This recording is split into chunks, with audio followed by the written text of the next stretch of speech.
ಭ್ರಷ್ಟಾಚಾರದ ವ್ಯಾಖ್ಯಾನನೇ ಹೇಳೋಕ್ಕಾಗಲ್ಲ, ಅಷ್ಟೊಂದು ಆ ಮಟ್ಟದಲ್ಲಿ ಭ್ರಷ್ಟಾಚಾರ ನಡೆದಿದೆ ನಮ್ಮ ತಾಲೂಕಲ್ಲಿ.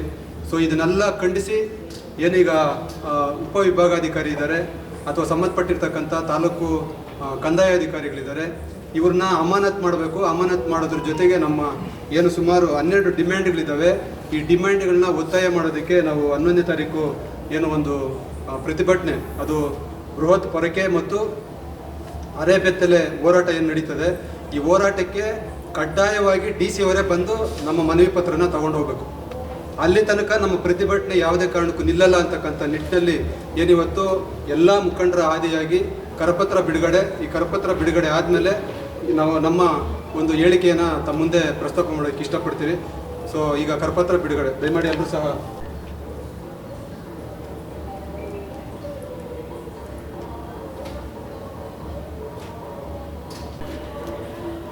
ದಲಿತ ಮತ್ತು ಪ್ರಗತಿಪರ ಸಂಘಟನೆಗಳ ಒಕ್ಕೂಟ ಆನೇಕಲ್ ವತಿಯಿಂದ ದಿನಾಂಕ 11/7/2025 ಶುಕ್ರವಾರ ಬೆಳಗ್ಗೆ 10:30ಕ್ಕೆ ಏನು ಸಂಘಟನೆಯ ಎಲ್ಲ ಪದಾಧಿಕಾರಿಗಳು ಮತ್ತು ನಾಯಕರುಗಳು ಇವತ್ತು ತಮ್ಮ ಮೂಲಕ, ತಮ್ಮ ಮಾಧ್ಯಮದ ಮೂಲಕ ಹೇಳೋದಕ್ಕೆ ಇಚ್ಛೆ ಪಡೋದೇನಂತಂದರೆ, ಇತ್ತೀಚೆಗೆ ಈಗ ಬಂದಿರತಕ್ಕಂಥ ಏನು ಸರ್ಕಾರದಲ್ಲಿರ್ತಕ್ಕಂಥ ಅಧಿಕಾರಿಗಳು, ಅದರಲ್ಲೂ ವಿಶೇಷವಾಗಿ ಬೆಂಗಳೂರು ದಕ್ಷಿಣ ಉಪವಿಭಾಗಾಧಿಕಾರಿಗಳಾಗಿರ್ತಕ್ಕಂಥ SC ಅಪೂರ್ವ ಬಿದ್ರೀರವರು ಬಂದ ಮೇಲೆ ಆನೇಕಲ್ ತಾಲೂಕಿನಲ್ಲಿರ್ತಕ್ಕಂಥ ದಲಿತರು ಮತ್ತು ಅಲ್ಪಸಂಖ್ಯಾತ ಶೋಷಿತರು ಮತ್ತು ರೈತರ ತುಂಡು ಭೂಮಿಗಳ ಪರಿಸ್ಥಿತಿ ಏನಾಗಿದೆ ಅಂತಕ್ಕಂಥದ್ದು ಇಡೀ ತಾಲೂಕು ಮತ್ತು ಜಿಲ್ಲೆಗೆ ತಿಳಿದಿರ್ತಕ್ಕಂಥ ವಿಚಾರ. ಇದರ ಹಿಂದೆ ಸರ್ಕಾರ ಇದೆ ಅಂತಕ್ಕಂಥದ್ದು ನಮ್ಮ ಭಾವನೆ. ಯಾಕಂತೇಳಿದ್ರೆ ಬೆಂಗಳೂರು ನಗರ ಜಿಲ್ಲಾ ಉಸ್ತುವಾರಿ ಸಚಿವರಾಗಿರ್ತಕ್ಕಂಥ DK ಶಿವಕುಮಾರ್ ಅವರು ಅಪೂರ್ವ ಬಿದಿರೀರವರ ಮೂಲಕ ಬಡವರ ಮತ್ತು ರೈತರ ಹಾಗೂ ದಲಿತರ ಭೂಮಿಗಳನ್ನು ಕಬಳಿಸ್ತಕ್ಕಂಥ ಹುನ್ನಾರವನ್ನು ಬಹಳ ಸಾರಾಸಗಟಾಗಿ ನಯವಂಚಕ ರೀತಿಯಲ್ಲಿ ಮಾಡ್ತಕ್ಕಂಥದ್ದು ತಮ್ಮ ಮುಂದೆ, ತಮ್ಮ ಮಾಧ್ಯಮಗಳ ಮುಂದೆ ಬಂದಿರತಕ್ಕಂಥದ್ದು ಸಾರ್ವಜನಿಕರಿಗೆ ಬಹಳ ಸ್ಪಷ್ಟವಾಗಿ ಗೊತ್ತಿದೆ. ಆದರೆ ಉದಾಹರಣೆಗಾಗಿ ಇವತ್ತು ಅಪೂರ್ವ ಬಿದಿರೀರವರು 1 ಎಕರೆಗೆ ಆನೇಕಲ್ ತಾಲೂಕಲ್ಲಿ ಯಾವುದೇ ಕಡತಗಳು ಹೋದರೂ ಸಹ ಆ ಕಡತಗಳಿಗೆ 1 ಎಕರೆಗೆ 40 ಲಕ್ಷ ರೂಪಾಯಿಗಳನ್ನು ಡಿಮ್ಯಾಂಡ್ ಮಾಡಿ ನಿಗದಿ ಮಾಡಿ ಇಟ್ಕೊಂಡಿರ್ತಕ್ಕಂಥದ್ದು. ಅದು ಇತ್ತೀಚೆಗೆ ರೈಡ್ ಮಾಡಿರ್ತಕ್ಕಂಥ ಸಂದರ್ಭದಲ್ಲಿ ಕಂದಾಯ ಸಚಿವರಾದಂಥ ಕೃಷ್ಣ ಬೈರೇಗೌಡರವ್ರಿಗೆ ಸಹ ಗೊತ್ತಿದೆ. ಅವರು ಸಹ ಭಾಳ ಸ್ಪಷ್ಟವಾಗಿ ಹೇಳಿದ್ದಾರೆ. ನಿಮ್ಮ ರೇಟ್ ಏನು ಅಂತಕ್ಕಂಥದ್ದನ್ನು ಒಬ್ಬ ಕಂದಾಯ ಮಂತ್ರಿಗಳೇ ಹೇಳ್ತಕ್ಕಂಥ ಮಾತುಗಳನ್ನು ನಾವು ಕೇಳಿದ್ದೀವಿ. ಆದರೆ ಇವತ್ತು ಏನಾಗಿದೆ ಅಂತ ಹೇಳಿದ್ರೆ, ದಲಿತರ ಭೂಮಿಗಳ ಮೇಲೇ ಬಹಳ ನಾಜೂಕಾಗಿ ಕಣ್ಣಾಕಿರ್ತಕ್ಕಂಥ ಈ ಸರ್ಕಾರ ಮತ್ತು ಈ ಅಧಿಕಾರಿಗಳು, ತಾಲೂಕಿನ ಆಡಳಿತ, ಇದೆಲ್ಲನೂ ಸಹ ತಾಲೂಕಿನ ಆಡಳಿತ ಮತ್ತು ಈ ತಾಲೂಕಿನ ಜನಪ್ರತಿನಿಧಿಗಳು ಕಣ್ಣು ಮುಚ್ಕೊಂಡು ಕುಳಿತಿರ್ತಕ್ಕಂಥದ್ದು ಬಹಳ ಶೋಚನೀಯ ಸ್ಥಿತಿ. ಇವತ್ತು ಅಪೂರ್ವ ಬಿದಿರೀರವರು ಒಂದೊಂದು ಗುಂಟೆಗೆ ಇಷ್ಟಿಷ್ಟು ಅಂತ ನಿಗದಿ ಮಾಡ್ತಾಯಿದ್ದಾರೆ, ಎಕರೆಗೆ ಇಷ್ಟಿಷ್ಟು ಅಂತ ನಿಗದಿ ಮಾಡ್ತಾಯಿದ್ದಾರೆ. ದರ್ಖಾಸ್ತಿನಲ್ಲಿ ಬಡವರಿಗೆ ಸರ್ಕಾರ ಪುಕ್ಕಟ್ಟೆಯಾಗಿ ತನ್ನ ಜೀವನವನ್ನು ಸಾಗಿಸ್ಕೊಳ್ಳಿಕ್ಕೆ ಕೊಟ್ಟಿರ್ತಕ್ಕಂಥ ದರ್ಖಾಸು ಭೂಮಿಗಳಲ್ಲಿ ಖಾತೆಗಳನ್ನು ಮಾಡಿಕೊಳ್ಳಿಕ್ಕೆ ಇವತ್ತು ರೈತರು ಒದ್ದಾಡ್ತಾ ಇದ್ದಾರೆ. ಭೂಮಿಗಳನ್ನು ಪೋಡಿ ಮಾಡ್ಕೊಳ್ಳೋದಕ್ಕೆ ಇವತ್ತು ಒದ್ದಾಡ್ತಾ ಇದ್ದಾರೆ. ಆದರೆ ಪೋಡಿಗಳು ಮಾಡ್ಕೊಳ್ಳಬೇಕು ಮತ್ತು ತಿದ್ದುಪಡಿಗಳು ಮಾಡಬೇಕು ಅಂತೇಳಿದ್ರೆ ಈ ದುಡ್ಡನ್ನು ನಿಗದಿ ಮಾಡ್ತಕ್ಕಂಥದ್ದು, ಇದನ್ನು ಭ್ರಷ್ಟಾಚಾರ ಅನ್ನಬೇಕೋ ಅಥವಾ ಇನ್ಯಾವ ರೀತಿ ವ್ಯಾಖ್ಯಾನ ಮಾಡಬೇಕು ಅನ್ನೋದು ನಮಗೆ ಅರ್ಥ ಆಗ್ತಾ ಇಲ್ಲ. ಅಪೂರ್ವ ಬಿದಿರಿ ಬಂದ ಮೇಲೆ ಈ ಆಡಳಿತದ ವ್ಯವಸ್ಥೆ ಹದಗೆಟ್ಟಿದೆ. ಆಕೆ ಅಪೂರ್ವ ಬಿದಿರಿ ಒಂದು ಹೆಣ್ಣು, ಆದರೆ ಹೆಣ್ಣನ್ನು ನಾವು ಈ ದೇಶದಲ್ಲಿ ಗೌರವವನ್ನು ಕೊಟ್ಟು ಗೌರವಿಸ್ತೀವಿ. ಆದರೆ ಹೆಣ್ಣಿನ ಕುಲಕ್ಕೆ ಅವಮಾನ ಮಾಡ್ತಕ್ಕಂಥ ಈ ಭ್ರಷ್ಟ ಅಧಿಕಾರಿ ಅಪೂರ್ವ ಬಿದಿರಿರವರನ್ನು ಈ ಕೂಡಲೇ ಸರ್ಕಾರ ಅಮಾನತು ಮಾಡಬೇಕು ಮತ್ತು ಆಕೆ ಮಾಡಿರ್ತಕ್ಕಂಥ ಯಾವುದೇ ಪ್ರಕರಣಗಳಿರಲಿ ಆ ಪ್ರಕರಣಗಳನ್ನು ನಿವೃತ್ತ ನ್ಯಾಯಾಧೀಶರ ಮೂಲಕ ತನಿಖೆಯನ್ನು ಒಳಪಡಿಸಬೇಕು ಅಂತಕ್ಕಂಥ ಸರ್ಕಾರಕ್ಕೆ ಒತ್ತಾಯವನ್ನು ಮಾಡ್ತೀವಿ. ಅಪೂರ್ವ ಬಿದಿರಿರವರು ಮಾಡಿರ್ತಕ್ಕಂಥ ಒಂದೊಂದೇ ಇಂಚನ್ನು ಎಳೆಯಾಗಿ ಇವತ್ತು ತಮ್ಮ ಮುಂದೆ ಹೇಳಲಿಕ್ಕೆ ಇವತ್ತು ಪತ್ರಿಕಾಗೋಷ್ಠಿಯನ್ನು ಕರೆದಿದ್ದೀವಿ. ಉದಾಹರಣೆಗೆ 2 ತಿಂಗಳ ಹಿಂದೆ ಚಿಕ್ಕನಾಗಮಂಗಲದ ಒಂದು ಸರ್ವೆ ನಂಬರ್ ದಲಿತರಿಗೆ ಸುಮಾರು ದಲಿತರ ಹಿಡುವಳಿ ಭೂಮಿಯಾಗಿರ್ತಕ್ಕಂಥ ಸರ್ವೆ ನಂಬರ 184ರ ಸರ್ವೆ ನಂಬರು ಸುಮಾರು 100 ವರ್ಷಗಳ ಕಾಲ ಆ ಕುಟುಂಬ ಜೀವನವನ್ನು ಮಾಡ್ತಾಯಿದೆ. ಆ ಕುಟುಂಬ ಭೂಮಿಯನ್ನು ಆಶ್ರಯಿಸಿಕೊಂಡು ಜೀವನವನ್ನು ಮಾಡ್ತಾಯಿದೆ.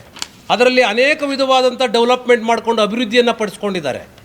ಇವತ್ತು ಆ ಭೂಮಿ, ಆ ಕುಟುಂಬ ತನ್ನ ಅಭಿವೃದ್ಧಿಗಾಗಿ ಆ ಭೂಮಿಯನ್ನು ಭೂ ಪರಿವರ್ತನೆ ಮಾಡಿದೆ. ಆದರೆ ಭೂ ಪರಿವರ್ತನೆ ಮಾಡಿರ್ತಕ್ಕಂಥ ಭೂಮಿಯನ್ನು ಈ ಅಮ್ಮ ದುಡ್ಡಿನ ಆಸೆಗಾಗಿ ಭ್ರಷ್ಟಾಚಾರ ಮತ್ತು ಭೂ ಮಾಲೀಕರ ಬೂಟು ನಕ್ಕುವಂಥ ಕೆಲಸವನ್ನು ಮಾಡಿ ಆಕೆ ಇವತ್ತು ಏನು ಭೂ ಪರಿವರ್ತನೆ ಆಗಿರ್ತಕ್ಕಂಥ ಭೂಮಿಯನ್ನು ಆರ್ಯ ಕೇಸನ್ನು ತೆಗೆದುಕೊಂಡು ಆ ಬಡ ರೈತರಿಗೆ ಯಾವುದೇ ನೋಟಿಸನ್ನು ಕೊಡದೆ ಏಕಾಏಕಿ ಒಂದೇ ಒಂದು ಹೀರಿಂಗಲ್ಲಿ ಆದೇಶ ಮಾಡಿರ್ತಕ್ಕಂಥ ಈ ನರರಾಕ್ಷಸಿಯ ಕೃತ್ಯವನ್ನು ಇವತ್ತು ನಾವು ಖಂಡಿಸಲೇಬೇಕಾಗಿದೆ. ಮತ್ತೊಂದು ವಿಚಾರವೇನೆಂತಂದರೆ, ಸರ್ಜಾಪುರ ಹೋಬಳಿನಲ್ಲಿ ಕೋಟ್ಯಾಂತರ ರೂಪಾಯಿ ಬೆಲೆ ಬಾಳ್ತಕ್ಕಂಥ ಭೂಮಿಗಳು ಇವತ್ತಿಗೂ ಸಹ ಇದ್ದಾವೆ. ಒಂದೊಂದು ಇಂಚಿಗೂ ಸಹ ಕೋಟ್ಯಾಂತರ ರೂಪಾಯಿ ಬೆಲೆ ಬಾಳ್ತಕ್ಕಂಥ ಭೂಮಿಗಳನ್ನು ಇದ್ದರೂ ಸಹ ಅದು ಕೆಲವೊಂದು ಬೆರಳೆಣಿಕೆಯಷ್ಟು ಬಡವರ ಕೈಯಲ್ಲಿದೆ, ದಲಿತರ ಕೈಯಲ್ಲಿದೆ. ಅಂಥ ಭೂಮಿಯನ್ನು ನಾಜೂಕಾಗಿ ಕಿತ್ಕೊಳ್ತಕ್ಕಂಥ ಹುನ್ನಾರವನ್ನು ಇವತ್ತು ಹೊರ ರಾಜ್ಯದಿಂದ ಬಂದಿರತಕ್ಕಂಥ ಡೆವಲಪರ್ಗಳು ಮತ್ತು ಕೆಲವು ಪುಡಾರಿ ರೌಡಿಗಳ ಮೂಲಕ ಆ ಅಮ್ಮ ಏನು ಚೇಲಾಗಳನ್ನು ಇಟ್ಕೊಂಡಿದ್ದಾಳೆ, ಆ ಚೇಲಾಗಳ ಮೂಲಕ ಇವತ್ತು ದಲಿತರ ಭೂಮಿಗಳನ್ನು ಕಬಳಿಸ್ತಕ್ಕಂಥ ಕೆಲಸವನ್ನು ಮಾಡ್ತಾ ಇದ್ದಾಳೆ. ಸರ್ಜಾಪುರ ಹೋಬಳಿನಲ್ಲಿ ಸರ್ಜಾಪುರದ ಒಂದು ಸರ್ವೆ ನಂಬರಲ್ಲಿ 45 ಲಕ್ಷ ರೂಪಾಯಿಯನ್ನು ತೆಗೆದುಕೊಂಡಿದ್ದಾಳೆ. ಅದರ ದಾಖಲೆ ನಮ್ಮ ಹತ್ರ ಇದೆ. ಸಮನಹಳ್ಳಿ ಸರ್ಜಾಪುರ ಹೋಬಳಿ ಸಮನಹಳ್ಳಿ ಸರ್ವೆ ನಂಬರಲ್ಲಿ ಒಂದು ಸರ್ವೆ ನಂಬರಲ್ಲಿ ಆರ್ಯ ಕೇಸ್ ಹಾಕ್ಕೊಂಡಿದ್ದಾಳೆ. ಆ ಕೇಸಲ್ಲಿ ಸ್ಟೇ ಕೊಟ್ಟಿದ್ದಾಳೆ ಅಮ್ಮ. ಸ್ಟೇ ಕೊಟ್ಟಿರ್ತಕ್ಕಂಥ ಕೇಸನ್ನು ನಾವು RTCನಲ್ಲಿ ಎಂಟ್ರಿ ಮಾಡಿಸಿದ್ರೆ ಮಾರನೇ ದಿವಸ ಮತ್ತೊಂದು ಕೇಸನ್ನು ತೆಗೆದುಕೊಂಡು ಮತ್ತೊಂದು ಕೇಸಲ್ಲಿ ಆದೇಶವನ್ನು ಮಾಡಿದ್ದಾಳೆ. ಇದು ಯಾವ ನ್ಯಾಯ, ಯಾವ ಕಾನೂನು ಹೇಳುತ್ತೆ ಈ ರೀತಿ ಅಂತಕ್ಕಂಥದ್ದು ನಮಗೆ ಗೊಂದಲವಾಗಿದೆ. ಇದರ ಜಿಲ್ಲಾ ಉಸ್ತುವಾರಿ ಸಚಿವರೇ ಇದನ್ನು ಸಂಪೂರ್ಣವಾಗಿ ನೇರ ಹೊಣೆಯಾಗಬೇಕಾಗತ್ತೆ. ಮತ್ತು ಜಿಲ್ಲಾಧಿಕಾರಿಗಳಿದ್ದರೂ ಸಹ ಈ ಜಿಲ್ಲೆಯಲ್ಲಿ ಸತ್ತೋಗಿದ್ದಾರಾ ಅಂತಕ್ಕಂಥದ್ದು ನಮ್ಮ ಪ್ರಶ್ನೆ. ಮತ್ತು ಅದೇ ರೀತಿಯಾಗಿ ಕಸಬಾ ಹೋಬಳಿನಲ್ಲಿ ಕೆಲವೊಂದು ಭೂಮಿಗಳಿಗೆ ಇವತ್ತು ಸುಖಾಸುಮ್ಮನೆ ಖಾತೆಗಳನ್ನು ಮಾಡಿಕೊಟ್ಟಿದ್ದಾಳೆ. ಅವರಿಗೆ ಭಾಳ ಹತ್ತಿರದಲ್ಲಿರ್ತಕ್ಕಂಥವ್ರಿಗೆ ಸರ್ಕಾರ ಮಂಜೂರು ಮಾಡಲಿಲ್ಲ ಅಂತ ಹೇಳಿದ್ರು ಸಹ ಭೂಮಿಗಳನ್ನು ಮಾರಾಟ ಮಾಡಿಕೊಟ್ಟಿದ್ದಾಳೆ. ಇವತ್ತು ಆ ತಾಲೂಕು ಕಚೇರಿಯಲ್ಲಿ ಯಾವುದೇ ದಾಖಲೆ ಇಲ್ಲ ಅಂತ ಹೇಳಿದ್ರು ಸಹ ಈ ಅಮ್ಮ ಏಕಾಏಕಿ ಆದೇಶವನ್ನು ಮಾಡಿ ಕಳಿಸಿರ್ತಕ್ಕಂಥದ್ದು ನಮ್ಮ ಕಣ್ಮುಂದೆ ಇದೆ. ಆ ಆದೇಶವನ್ನು ನೀವು ಮರುಪರಿಶೀಲನೆ ಮಾಡಿ ನೀವು ಖಾತೆ ಮಾಡಿ ಅಂತ ಆದೇಶ ಮಾಡಿದ್ದಾಳೆ. ಆ ಆದೇಶವನ್ನು ಮರುಪರಿಶೀಲನೆ ಮಾಡೋದಕ್ಕೆ ದಾಖಲೆಗಳನ್ನು ಹುಡುಕಿದ್ರೆ ತಾಲೂಕಿನ ದಂಡಾಧಿಕಾರಿಗಳಿಗೆ ದಾಖಲೆಗಳೇ ಇಲ್ಲ. ಆದರೆ ಆ ದಾಖಲೆಗಳು ಅಭಿಲೇಖಾಲಯದಲ್ಲಿ ಇಲ್ಲ ಅಂತ ಅವ್ರು ಪ್ರಶ್ನೆ ಮಾಡಿದ್ರೆ ಇಲ್ಲಿ ಏನಾಗಿದೆ ಅಂತ ಹೇಳಿದ್ರೆ ದಲಿತರನ್ನು ತಾಲೂಕಿನ ಆಡಳಿತದ ಮೇಲೆ ಎತ್ಕಟ್ಟಿ ಈ ಅಮ್ಮ ತನ್ನ ಬೇಳೆಕಾಳನ್ನು ಬೇಯಿಸ್ಕೊಳ್ತಕ್ಕಂಥ ಕೆಲಸವನ್ನು ಮಾಡ್ತಾ ಇದ್ದಾಳೆ. ಹಾಗಾಗಿ ಈಕೆ ಒಂದು ಹೆಣ್ಣು ಅನ್ನೋದಕ್ಕಿಂತಲೂ ನರರಾಕ್ಷಸಿ ಅಂತಕ್ಕಂಥ ಭಾವನೆ ನಮ್ಮಲ್ಲಿ ಮೂಡ್ತಾ ಇದೆ. ಹಾಗಾಗಿ ಈ ಅಪೂರ್ವ ಬಿದಿರಿ ಅಂತಕ್ಕಂಥ ನರರಾಕ್ಷಸಿಯನ್ನು ಈ ಕೂಡಲೇ ಸರ್ಕಾರ ಅಮಾನತು ಮಾಡಬೇಕು.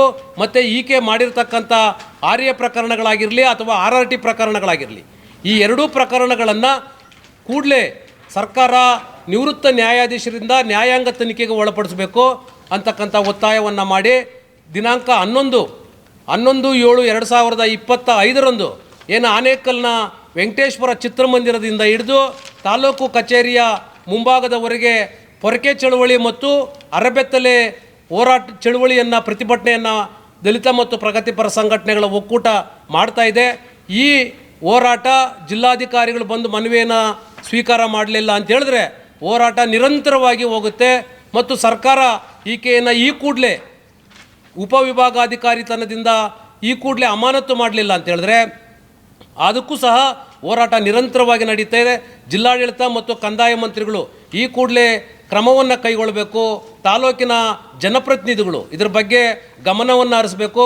ಮತ್ತು ಶಾಸಕರು ಇದರ ಬಗ್ಗೆ ಈ ಕೂಡಲೇ ಮಾನ್ಯ ಮುಖ್ಯಮಂತ್ರಿಗಳ ಗಮನಕ್ಕೆ ತಂದು ಈಕೆಯನ್ನು ಅಮಾನತು ಮಾಡುವ ತನಕ ಶಾಸಕರು ನೀವು ಏನಾದರೂ ಬಡವರ ಪರವಾಗಿ ಮತ್ತು ದಲಿತರ ಪರವಾಗಿ ನಿಮಗೆ ಓಟ್ ಕೊಟ್ಟಿರ್ತಕ್ಕಂಥ ತುಂಡು ಭೂಮಿ ಇಟ್ಕೊಂಡಿರ್ತಕ್ಕಂಥ ರೈತರ ಪರವಾಗಿ ನೀವೇನಾದರೂ ಕೆಲಸ ಮಾಡ್ತಾ ಇದ್ದೀರಾ ಅನ್ನೋದಾದರೆ ನಿಮ್ಮ ಬದ್ಧತೆಯನ್ನು ಇಲ್ಲಿ ಪ್ರದರ್ಶನ ಮಾಡಬೇಕಾಗಿದೆ. ದಯವಿಟ್ಟು ಶಾಸಕರು ಯಾಕಂತ ಹೇಳಿದ್ರೆ ಈ ತಾಲೂಕಿನ ಆಡಳಿತವನ್ನು ನಡೆಸ್ತಕ್ಕಂಥವ್ರು ನೀವು, ಸರ್ಕಾರದ ಜನಪ್ರತಿನಿಧಿ ನೀವು, ಮತ್ತು ಜನರ ಮತ್ತು ಸರ್ಕಾರದ ಮಧ್ಯೆ ಇರತಕ್ಕಂಥ ಕೊಂಡಿ ನೀವೇ. ಇದರ ಬಗ್ಗೆ ನೀವು ಚಕಾರವನ್ನು ತೆಗಿಬೇಕು. ಚಕಾರವನ್ನು ತೆಗೆದಿಲ್ಲ ಅಂತ ಹೇಳಿದ್ರೆ ಈ ತಾಲೂಕಿನ ಆಡಳಿತದ ವಿರುದ್ಧವಾಗಿ ಹೋರಾಟ, ಬೃಹತ್ ಮಟ್ಟದ ಹೋರಾಟ ರೂಪುರೇಷೆಗೊಳ್ಳುತ್ತೆ. ಹಾಗಾಗಿ ನೀವು ಎಚ್ಚೆತ್ತುಕೊಂಡು ಕರ್ನಾಟಕ ಸರ್ಕಾರದ ಮಾನ್ಯ ಮುಖ್ಯಮಂತ್ರಿಗಳ ಜೊತೆ ಮತ್ತು ಉಪಮುಖ್ಯಮಂತ್ರಿಗಳ ಜೊತೆ ಚರ್ಚೆಯನ್ನು ಮಾಡಿ ನೀವು ಈ ಕೂಡಲೇ ಅಮಾನತನ್ನು ಮಾಡಬೇಕು. ಮತ್ತು ನಿವೃತ್ತ ನ್ಯಾಯಾಧೀಶರಿಂದ ಈ ಏನು ಮಾಡಿರ್ತಕ್ಕಂಥ ಆದೇಶಗಳನ್ನು ಮರುತನಿಖೆ ಮಾಡಿಸ್ಬೇಕಂತ ಹೇಳಿ ಇವತ್ತು ದಲಿತ ಮತ್ತು ಪ್ರಗತಿಪರ ಸಂಘಟನೆಗಳ ಒಕ್ಕೂಟ ಒಂದು ಹೋರಾಟವನ್ನು ಮಾಡ್ತಾ ತಮ್ಮನ್ನು ಒತ್ತಾಯಿಸ್ತಾ ಇದೆ. ಜೈ ಭೀಮ್. ಜೈ ಭೀಮ್. ಇವತ್ತು ಏನು ಒಂದು ಬೃಹತ್ ಕೊರಕೆ ಮತ್ತು ಅರೆಬೆತ್ತಲೆ ಪ್ರತಿಭಟನೆ ಪರವಾಗಿ ಇವತ್ತು ಪತ್ರಿಕಾಗೋಷ್ಠಿಯನ್ನು ಕರೆದಿದ್ದೀವಿ. ನಮ್ಮ ತಾಲೂಕಿಗೆ ಸಂಬಂಧಪಟ್ಟಂಥ AC ಅವರು ಏನಿದ್ದಾರೆ, ಅವರು ಮಾಡ್ತಾ ಇರೋಂಥ ಅಕ್ರಮಗಳ ಬಗ್ಗೆ ಈಗಷ್ಟೇ ನಮ್ಮ ಸಹೋದರರಾದಂಥ ಸುರೇಶ್ ಪೋತ ಸರ್ ಅವರು ಬಹಳ ವಿವರಣೆಯನ್ನು ಕೊಟ್ಟಿದ್ದಾರೆ. ಅಧಿಕಾರಿಗಳಾದವರು ಹಣ ಕೊಟ್ಟರೆ ಏನು ಬೇಕಾದರೂ ದಾಖಲೆಗಳನ್ನ ಸೃಷ್ಟಿ ಮಾಡ್ತಾರೆ.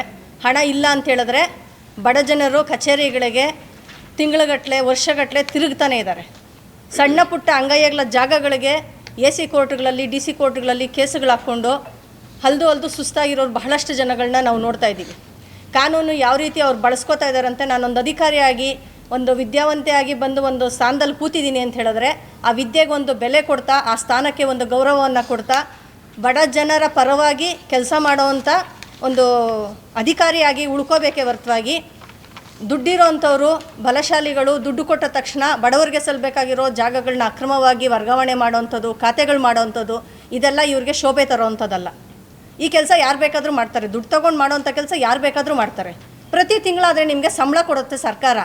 ಸಂಬಳ ಕೊಡ್ತಾ ಇರೋದು ಏನಕ್ಕೆ? ಬಡವರ ಪರವಾಗಿ ನಿಂತು ನ್ಯಾಯಯುತವಾಗಿ ಕೆಲಸವನ್ನು ಮಾಡಲಿ ಅಂತ ನಿಮಗೆ ಸಂಬಳವನ್ನು ಕೊಡ್ತಾ ಇರೋದು. ನೀವು ಸಂಬಳದ ಜೊತೆಗೆ ಅದು ಸಾಲಲ್ಲ ಅಂತ ಬೇರೊಬ್ಬರ ಹತ್ರ ಕೈ ಒಡ್ಡಿ ಈ ಕೆಲಸಗಳನ್ನ ನೀವು ಮಾಡೋ ಬದಲು ರಾಜೀನಾಮೆ ಕೊಟ್ಟು ಹೋಗೋದು ಬಹಳ ಉತ್ತಮ.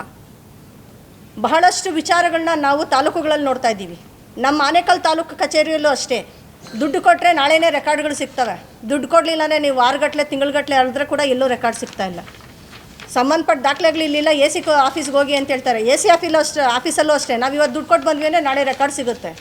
ದುಡ್ಡು ಕೊಟ್ಟ ತಕ್ಷಣ ಸಿಗೋವಂಥ ರೆಕಾರ್ಡು ದುಡ್ಡು ಕೊಡ್ದಲ್ಲೇ ಯಾಕೆ ಜನಸಾಮಾನ್ಯರಿಗೆ ಸಿಗ್ತಾ ಇಲ್ಲ? ಯಾವಾಗದು ಸಿಗೋವಂಥದ್ದಾಗೋದು?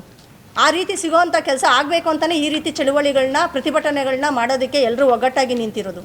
ಈಗಷ್ಟೇ ಸರ್ಕಾರ ಆದೇಶ ಮಾಡಿದೆ, ಈ ಖಾತೆಗಳನ್ನ ಬದಲಾವಣೆ, ಈ ವಿಚಾರದಲ್ಲಿ ಅದೊಂದು ಸೇರ್ಸೋಕ್ಕೆ ನಾನು ಇಷ್ಟಪಡ್ತೀನಿ. ಈ ಖಾತೆಗಳು ಮಾಡಬೇಕು, B ಖಾತೆಗಳು ಮಾಡಬೇಕು, ಗ್ರಾಮ ಪಂಚಾಯತಿಗಳಿಗೆ ವಹಿಸ್ಕೊಟ್ಟಿದ್ದೀವಿ ಅಂತ. ಎಷ್ಟು ಗ್ರಾಮ ಪಂಚಾಯತಿಗಳು ಗ್ರಾಮ ಠಾಣಾ ವ್ಯಾಪ್ತಿನಲ್ಲಿ ಸೇರಿರುವಂಥ ಮನೆಗಳಿಗೆ, ಮನೆ ಬಾಕಲೆಗಳಿಗೆ ಈ ಖಾತೆಗಳನ್ನ ಮಾಡಿ ತಗೊಂಡೋಗಿ ಕೊಡ್ತಾ ಇದ್ದಾರೆ.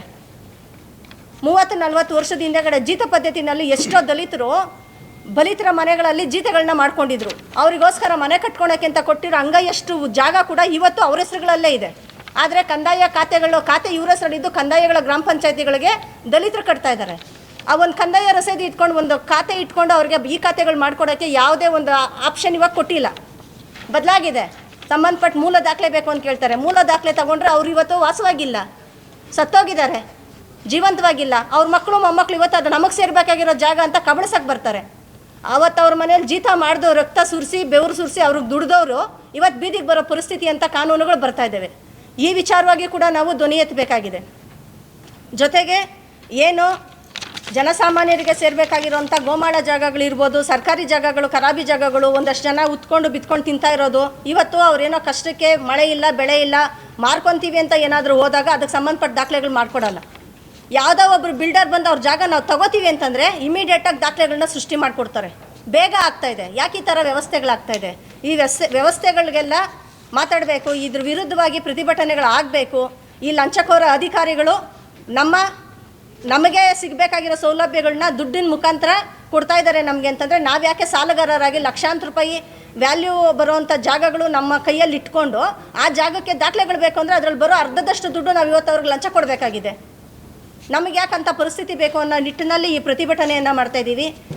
ದಯಮಾಡಿ ಸಂಬಂಧಪಟ್ಟ ಇಲಾಖೆ ಅಧಿಕಾರಿಗಳು ತಾವು ಮಾಡಿರೋ ತಪ್ಪುಗಳನ್ನ ತಿದ್ದುಕೊಳ್ಬೇಕು.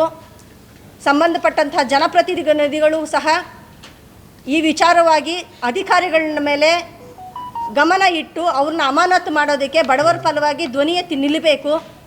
ಉದಾಹರಣೆಗೆ ಗುಂಡು ತೋಪುಗಳು, ಗೋಮಾಳಗಳು ರಾಜರ ಕಾಲದಿಂದ, ಮೈಸೂರು ರಾಜರ ಸಂಸ್ಥಾನದಿಂದ ಬಂದಿರೋದು ಏನಕ್ಕೆ ಅಂತಂದರೆ, ಹಸು ಕುರಿ ಮೇಯಿಸೋರು ಅಲ್ಲಿ ಜಾಗಗಳಲ್ಲಿ ಹಸುಗಳನ್ನ ಕುರಿಗಳನ್ನ ಮೇಯಿಸ್ಲಿ ಗುಂಡು ತೋಪುಗಳಲ್ಲಿ, ಅವರು ಒಂದು ಜೀವನ ಕಟ್ಕೊಳ್ಳಿ ಅಂತ. ಇವತ್ತು ಆ ಗುಂಡು ತೋಪುಗಳನ್ನ ಯಾವುದೋ ಒಂದು ಸಂಸ್ಥೆಗಳಿಗೆ ಸರ್ಕಾರ ಹಸ್ತಾಂತರ ಮಾಡ್ತೈತೆ. ಆ ಗ್ರಾಮದ ವ್ಯಾಪ್ತಿನಲ್ಲಿ ಡೈರಿಗಳಿದ್ದಾವೆ. ಜಾಗಗಳಿಲ್ದಲೇ ಇರೋರು ಯಾವ ರೀತಿ ಹೈನುಗಾರಿಕೆನಲ್ಲಿ ತೊಡ್ಕೋಬೇಕು, ಮೇವುಗಳು ಯಾವ ರೀತಿ ಅವ್ರು ಸೃಷ್ಟಿ ಮಾಡ್ಕೊಬೇಕು.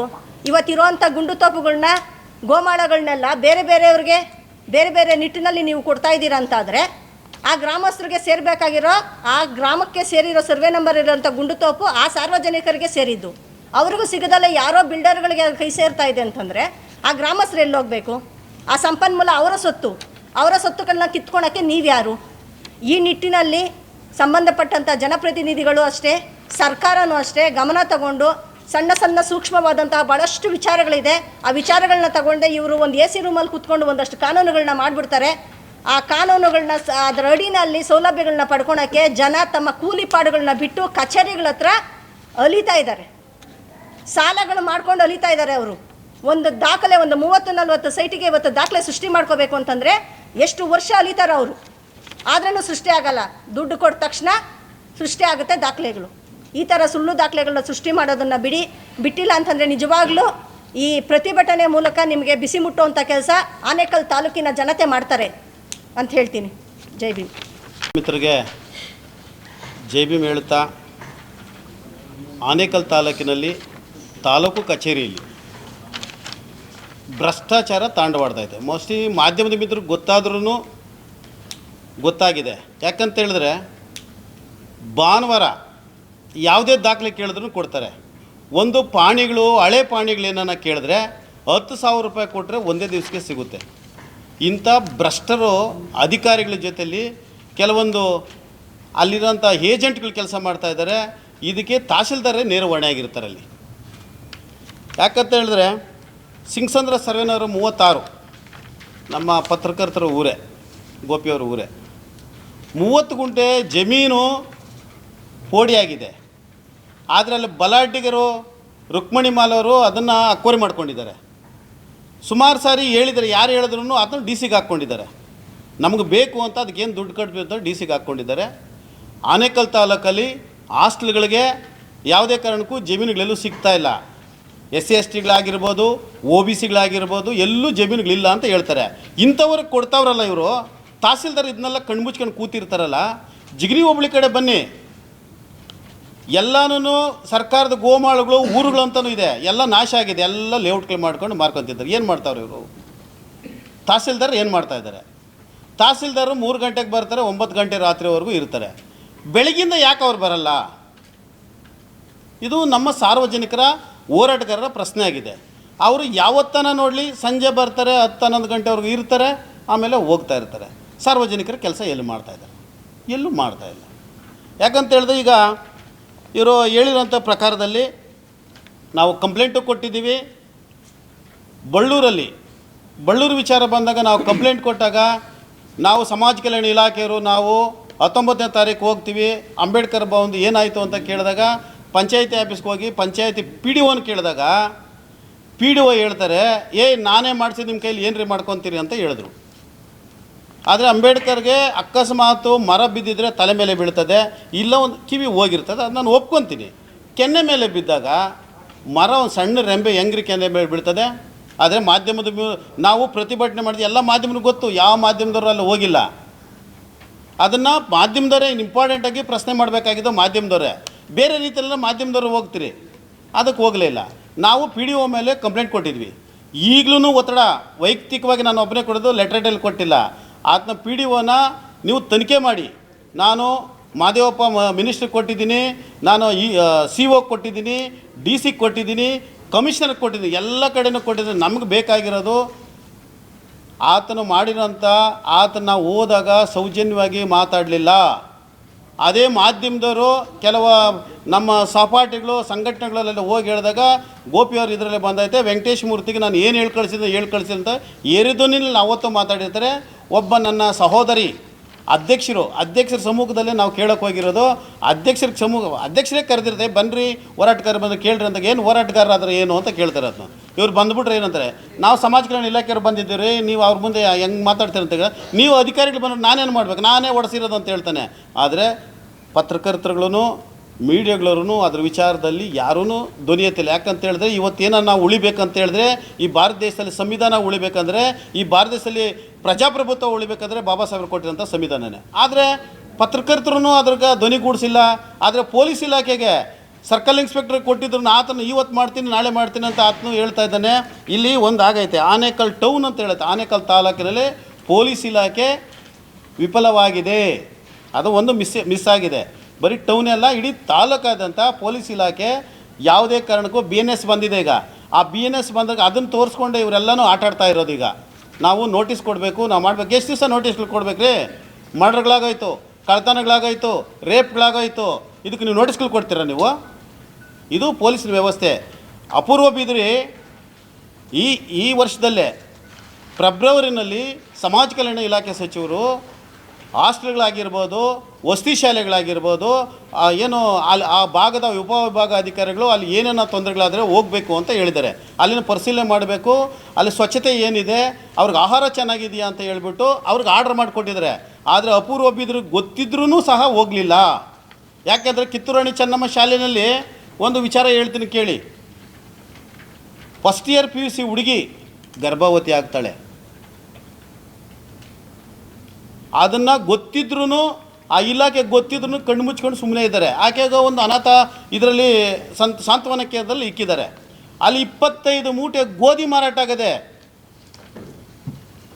ಗೊತ್ತಿದ್ರೂ ಸುಮ್ಮನೆ ಕಣ್ಣು ಮುಚ್ಕೊಂಡು. ಅಪೂರ್ವ ಬಿದ್ರಿಗೆ ಇವೆಲ್ಲ ಬರ್ತದೆ. ಹಾಸ್ಟೆಲ್ಗಳಾಗಿರ್ಬೋದು, ಯಾವುದೇ ಅಪೂರ್ವ ಬಿದ್ರಿಗೆ ಬರ್ಬೇಕು. ಯಾಕಂದರೆ ಅಪೂರ್ವ ಬಿದ್ರೆ ಅಲ್ಲಿ ಏನೂ ಸಿಕ್ಕಲ್ಲ, ಅಲ್ಲಿ ಹೋಗೋಕ್ಕಾಗಲ್ಲ. ಇಲ್ಲಿ ಯಾವುದಾದ್ರೂ ಕೇಸ್ಗಳು ತಗೊಂಡ್ರೆ ಅಪೂರ್ವ ಬಿದ್ರಿಗೆ ತಹಸೀಲ್ದಾರ್ಗೆ ನಾನು ಮನವಿ ಮಾಡ್ತಾಯಿದ್ದೀನಿ, ದಯಮಾಡಿ ನಿಮ್ಮನ್ನು ನಮ್ಮ ದಲಿತರ ವಂಶವೃಕ್ಷದಲ್ಲಿ ನಿಮ್ಮ ಹೆಸರು ಸೇರಿಸ್ಬಿಡ್ತೀವಿ, ನಿಮಗೆ ಆಧಾರ್ ಕಾರ್ಡ್ ಕೊಟ್ಬಿಟ್ರೆ ನಾವು ಹೆಸರು ಸೇರಿಸ್ಕೊಂಡ್ಬಿಡ್ತೀವಿ, ನೀವು ಯಾವ್ದಾವ್ದು ಕೇಸ್ಗಳಾಗ್ತಾರೆ ಎಲ್ಲದ್ರಲ್ಲಿ ನಿಮ್ಮ ಪಾಲು ಕೊಡ್ತೀವಿ ಅಂತ ಈ ಸಂದರ್ಭದಲ್ಲಿ ಮಾಧ್ಯಮದ ಮೂಲಕ ಅವ್ರಿಗೆ ಎಚ್ಚರಿಕೆ ಕೊಡ್ತಾ ಇದ್ವಿ. ಯಾಕಂದರೆ ಅದೇ ರೀತಿ ಆಗ್ತಾ ಇರೋದು. ಎಷ್ಟು ಕೊಡ್ತಾರೆ ರೀ? ಏನು ರೀ ಸರ್ಜಾಪುರ ಹೋಬಳಿ ಅಂದರೆ ಎಷ್ಟು ಅಲ್ಲಿ ಓಡ್ತೈತೆ? 10 ಕೋಟಿ ರೂಪಾಯಿ. ನಾನು 4 ಕೋಟಿ ರೂಪಾಯಿ ಕೊಡ್ರಿ. ಸರ್ಜಾಪುರದಲ್ಲಿ ಎಷ್ಟು ಹೋಗ್ತದೆ? ನನಗೆ 5 ಕೋಟಿ ರೂಪಾಯಿ ಕೊಡ್ರಿ. ಇದು ನಮ್ಮಲ್ಲಿ ಪರಿವರ್ತನೆ ಹೆಂಗಾಗಿದೆ ಅಂದರೆ, ನಾವೇ ಕಲಿಸೋರು ನಾವೇ ಆಗಿದ್ದೀವಿ ಅವ್ರಿಗೆ.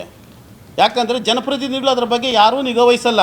ಜನಪ್ರತಿನಿಧಿಗಳು ಯಾವುದೇ ಕಾರಣಕ್ಕೂ ಅವ್ರನ್ನ ಏನು ಮಾಡ್ತಾಯಿದ್ದೀರಿ, ತಹಸೀಲ್ದಾರ್ ನೀನು ಏನು ಮಾಡ್ತಾಯಿದ್ದೀರಿ, ವಿಶೇಷ ತಹಸೀಲ್ದಾರ್ ಏನು ಮಾಡ್ತಾರೆ, ಅಧಿಕಾರಿಗಳು ಏನು ಮಾಡ್ತಾರೆ ಅಂದರೆ ಅವ್ರನ್ನ ತಿಂಗಳಿಗೊಂದು ಸಾರಿ ಮೀಟಿಂಗ್ ಕರೆದು ಅವರಿಗೆ ಟೈಟ್ ಮಾಡಿದರೆ ಯಾವುದೂ ನಡೀತಾ ಇಲ್ಲ. ಯಾಕಂತ ಹೇಳಿದ್ರೆ ಇದು ಮೀಸಲು ಕ್ಷೇತ್ರ. ಈ ಮೀಸಲು ಕ್ಷೇತ್ರದಲ್ಲಿ ದಲಿತರ ಭೂಮಿಗಳು, ತುಂಡು ಭೂಮಿಗಳೇ ಇರೋದು, ಜಾಸ್ತಿ ಏನಿಲ್ಲ. ಅದನ್ನು ಇವಾಗ ನಾವು ಕಳ್ಕೊಂಬಿಟ್ಟು ನಾವು ಎಲ್ಲೋಗಬೇಕು ಸ್ವಾಮಿ? ಮಾಧ್ಯಮದವ್ರಿಗೆ ಇದನ್ನು ಕರೆಕ್ಟಾಗಿ ನೀವು ವರದಿ ಮಾಡಬೇಕು.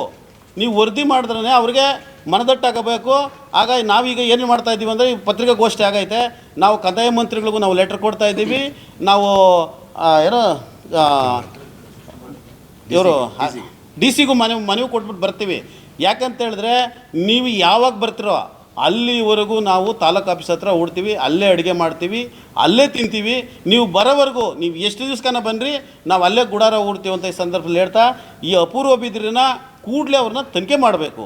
ಹಾಸ್ಟೆಲ್ಗಳನ್ನ ಅನ್ಯಾಯ ಆಗೈತೆ, ನಮ್ಮ ಮಕ್ಕಳಿಗೆ ಅನ್ಯಾಯ ಆಗೈತೆ. ಅವ್ರು ಹೇಳ್ತಾರೆ ಸರ್ಕಾರದ ದುಡ್ಡು ಅಂತ. ಸರ್ಕಾರಕ್ಕೆ ನಾವು ಕಟ್ತೀವಿ ಸ್ವಾಮಿ ದುಡ್ಡು, ನಮ್ಮ ದುಡ್ಡು ಯಾವುದು ತಗೊಳಲ್ಲ, ನಾವೇ ಕಟ್ತೀವಿ ಟ್ಯಾಕ್ಸ್ಗಳು. ಆ ಟ್ಯಾಕ್ಸ್ ದುಡ್ಡೇ ನಮ್ಮ ಮಕ್ಳಿಗೆ ಕೊಡ್ತಾ ಇರೋದು.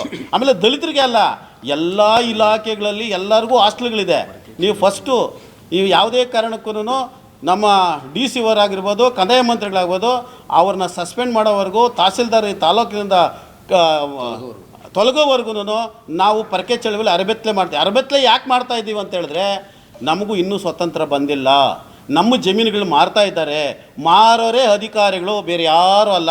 ಮಾರಾಟ ಮಾಡೋರು ಅವರೇ, ಲೇಔಟ್ಗಳು ಮಾಡೋರು ಅಧಿಕಾರಿಗಳೇ. ಇಲ್ಲಿನ ದುಡ್ಡು ತಗೊಂಡೋಗಿ ಬೇರೆ ಕಡೆ ದುಡ್ಡು ಹಾಕಿ ಲೇಔಟ್ಗಳು ಮಾಡೋರು ಇದೇ ಅಧಿಕಾರಿಗಳು ನಮ್ಮ ತಾಲೂಕಲ್ಲಿ ಇರೋರೆ. ಅದಕ್ಕೆ ನಾವು ಅರಬತ್ತಲೆ ಮೆರವಣಿಗೆ ಮಾಡ್ತಾ ಇರೋದು. ಯಾಕಂತ ಹೇಳಿದ್ರೆ ಇಲ್ಲಿಂದ ಇವರು ತೊಲಗಬೇಕು.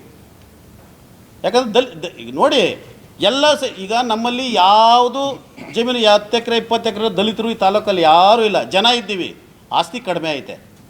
ಅದಕ್ಕೆ ಇರೋದನ್ನು ನಾವು ಉಳಿಸ್ಕೋಬೇಕಂದ್ರೆ ಈ ಹುಳಗಳೆಲ್ಲನೂ ನಮ್ಮ ತಾಲೂಕಿಂದ ಹೊರಗಡೆ ಹೋಗ್ಬೇಕಂತ ಈ ಸಂದರ್ಭದಲ್ಲಿ ನಾನು ಮಾಧ್ಯಮದ ಮೂಲಕ ಮನವಿ ಮಾಡ್ಕೊಳ್ತಾ ಇದ್ದೀನಿ. ಜೈ ಭೀಮ್.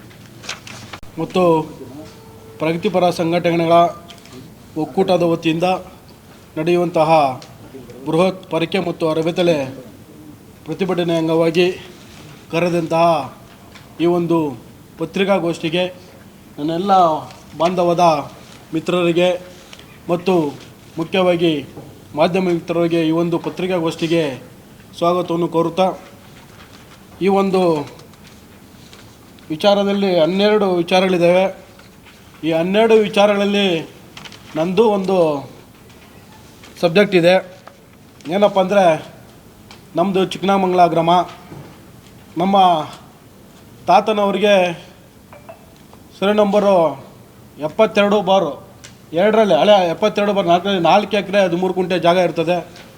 ಅದು ಪೋಡಿಯಾಗಿ 184/1, 2, 3, 4 ನಮ್ಮ ತಂದೆ ಜೊತೆಲಿ ಹುಡ್ದವರು 4 ಜನ ಇರ್ತಾರೆ. ಪ್ರತಿಯೊಬ್ಬರಿಗೂ 1 ಎಕರೆ 3 ಗುಂಟೆ 1 ಎಕರೆ 3 ಗುಂಟೆ ಹಂಗೆ ವಿಭಾಗ ಆಗಿರ್ತದೆ. ಅದು ಕೋರ್ಟಲ್ಲಿ ಡಿಗ್ರಿ ಆಗಿ, ಕೋರ್ಟಲ್ಲೇ ಪಾರ್ಟಿಷನ್ ಆಗಿ, ಅದು ಪೋಡಿಯಾಗಿ ಮತ್ತು ಕನ್ವರ್ಷನ್ ಆಗಿರೋಂಥ ಜಾಗನ ನಾವು 2003/6/25 ಈ ಸ್ಟಿಲ್ 10ನೇ ತಿಂಗಳಲ್ಲೇ 3ನೇ ತಾರೀಕು 6/25 ಎಲ್ಲ ದಾಖಲೆಗಳು ನಮ್ಮ ಹೆಸರಲ್ಲೇ ಇರ್ತದೆ.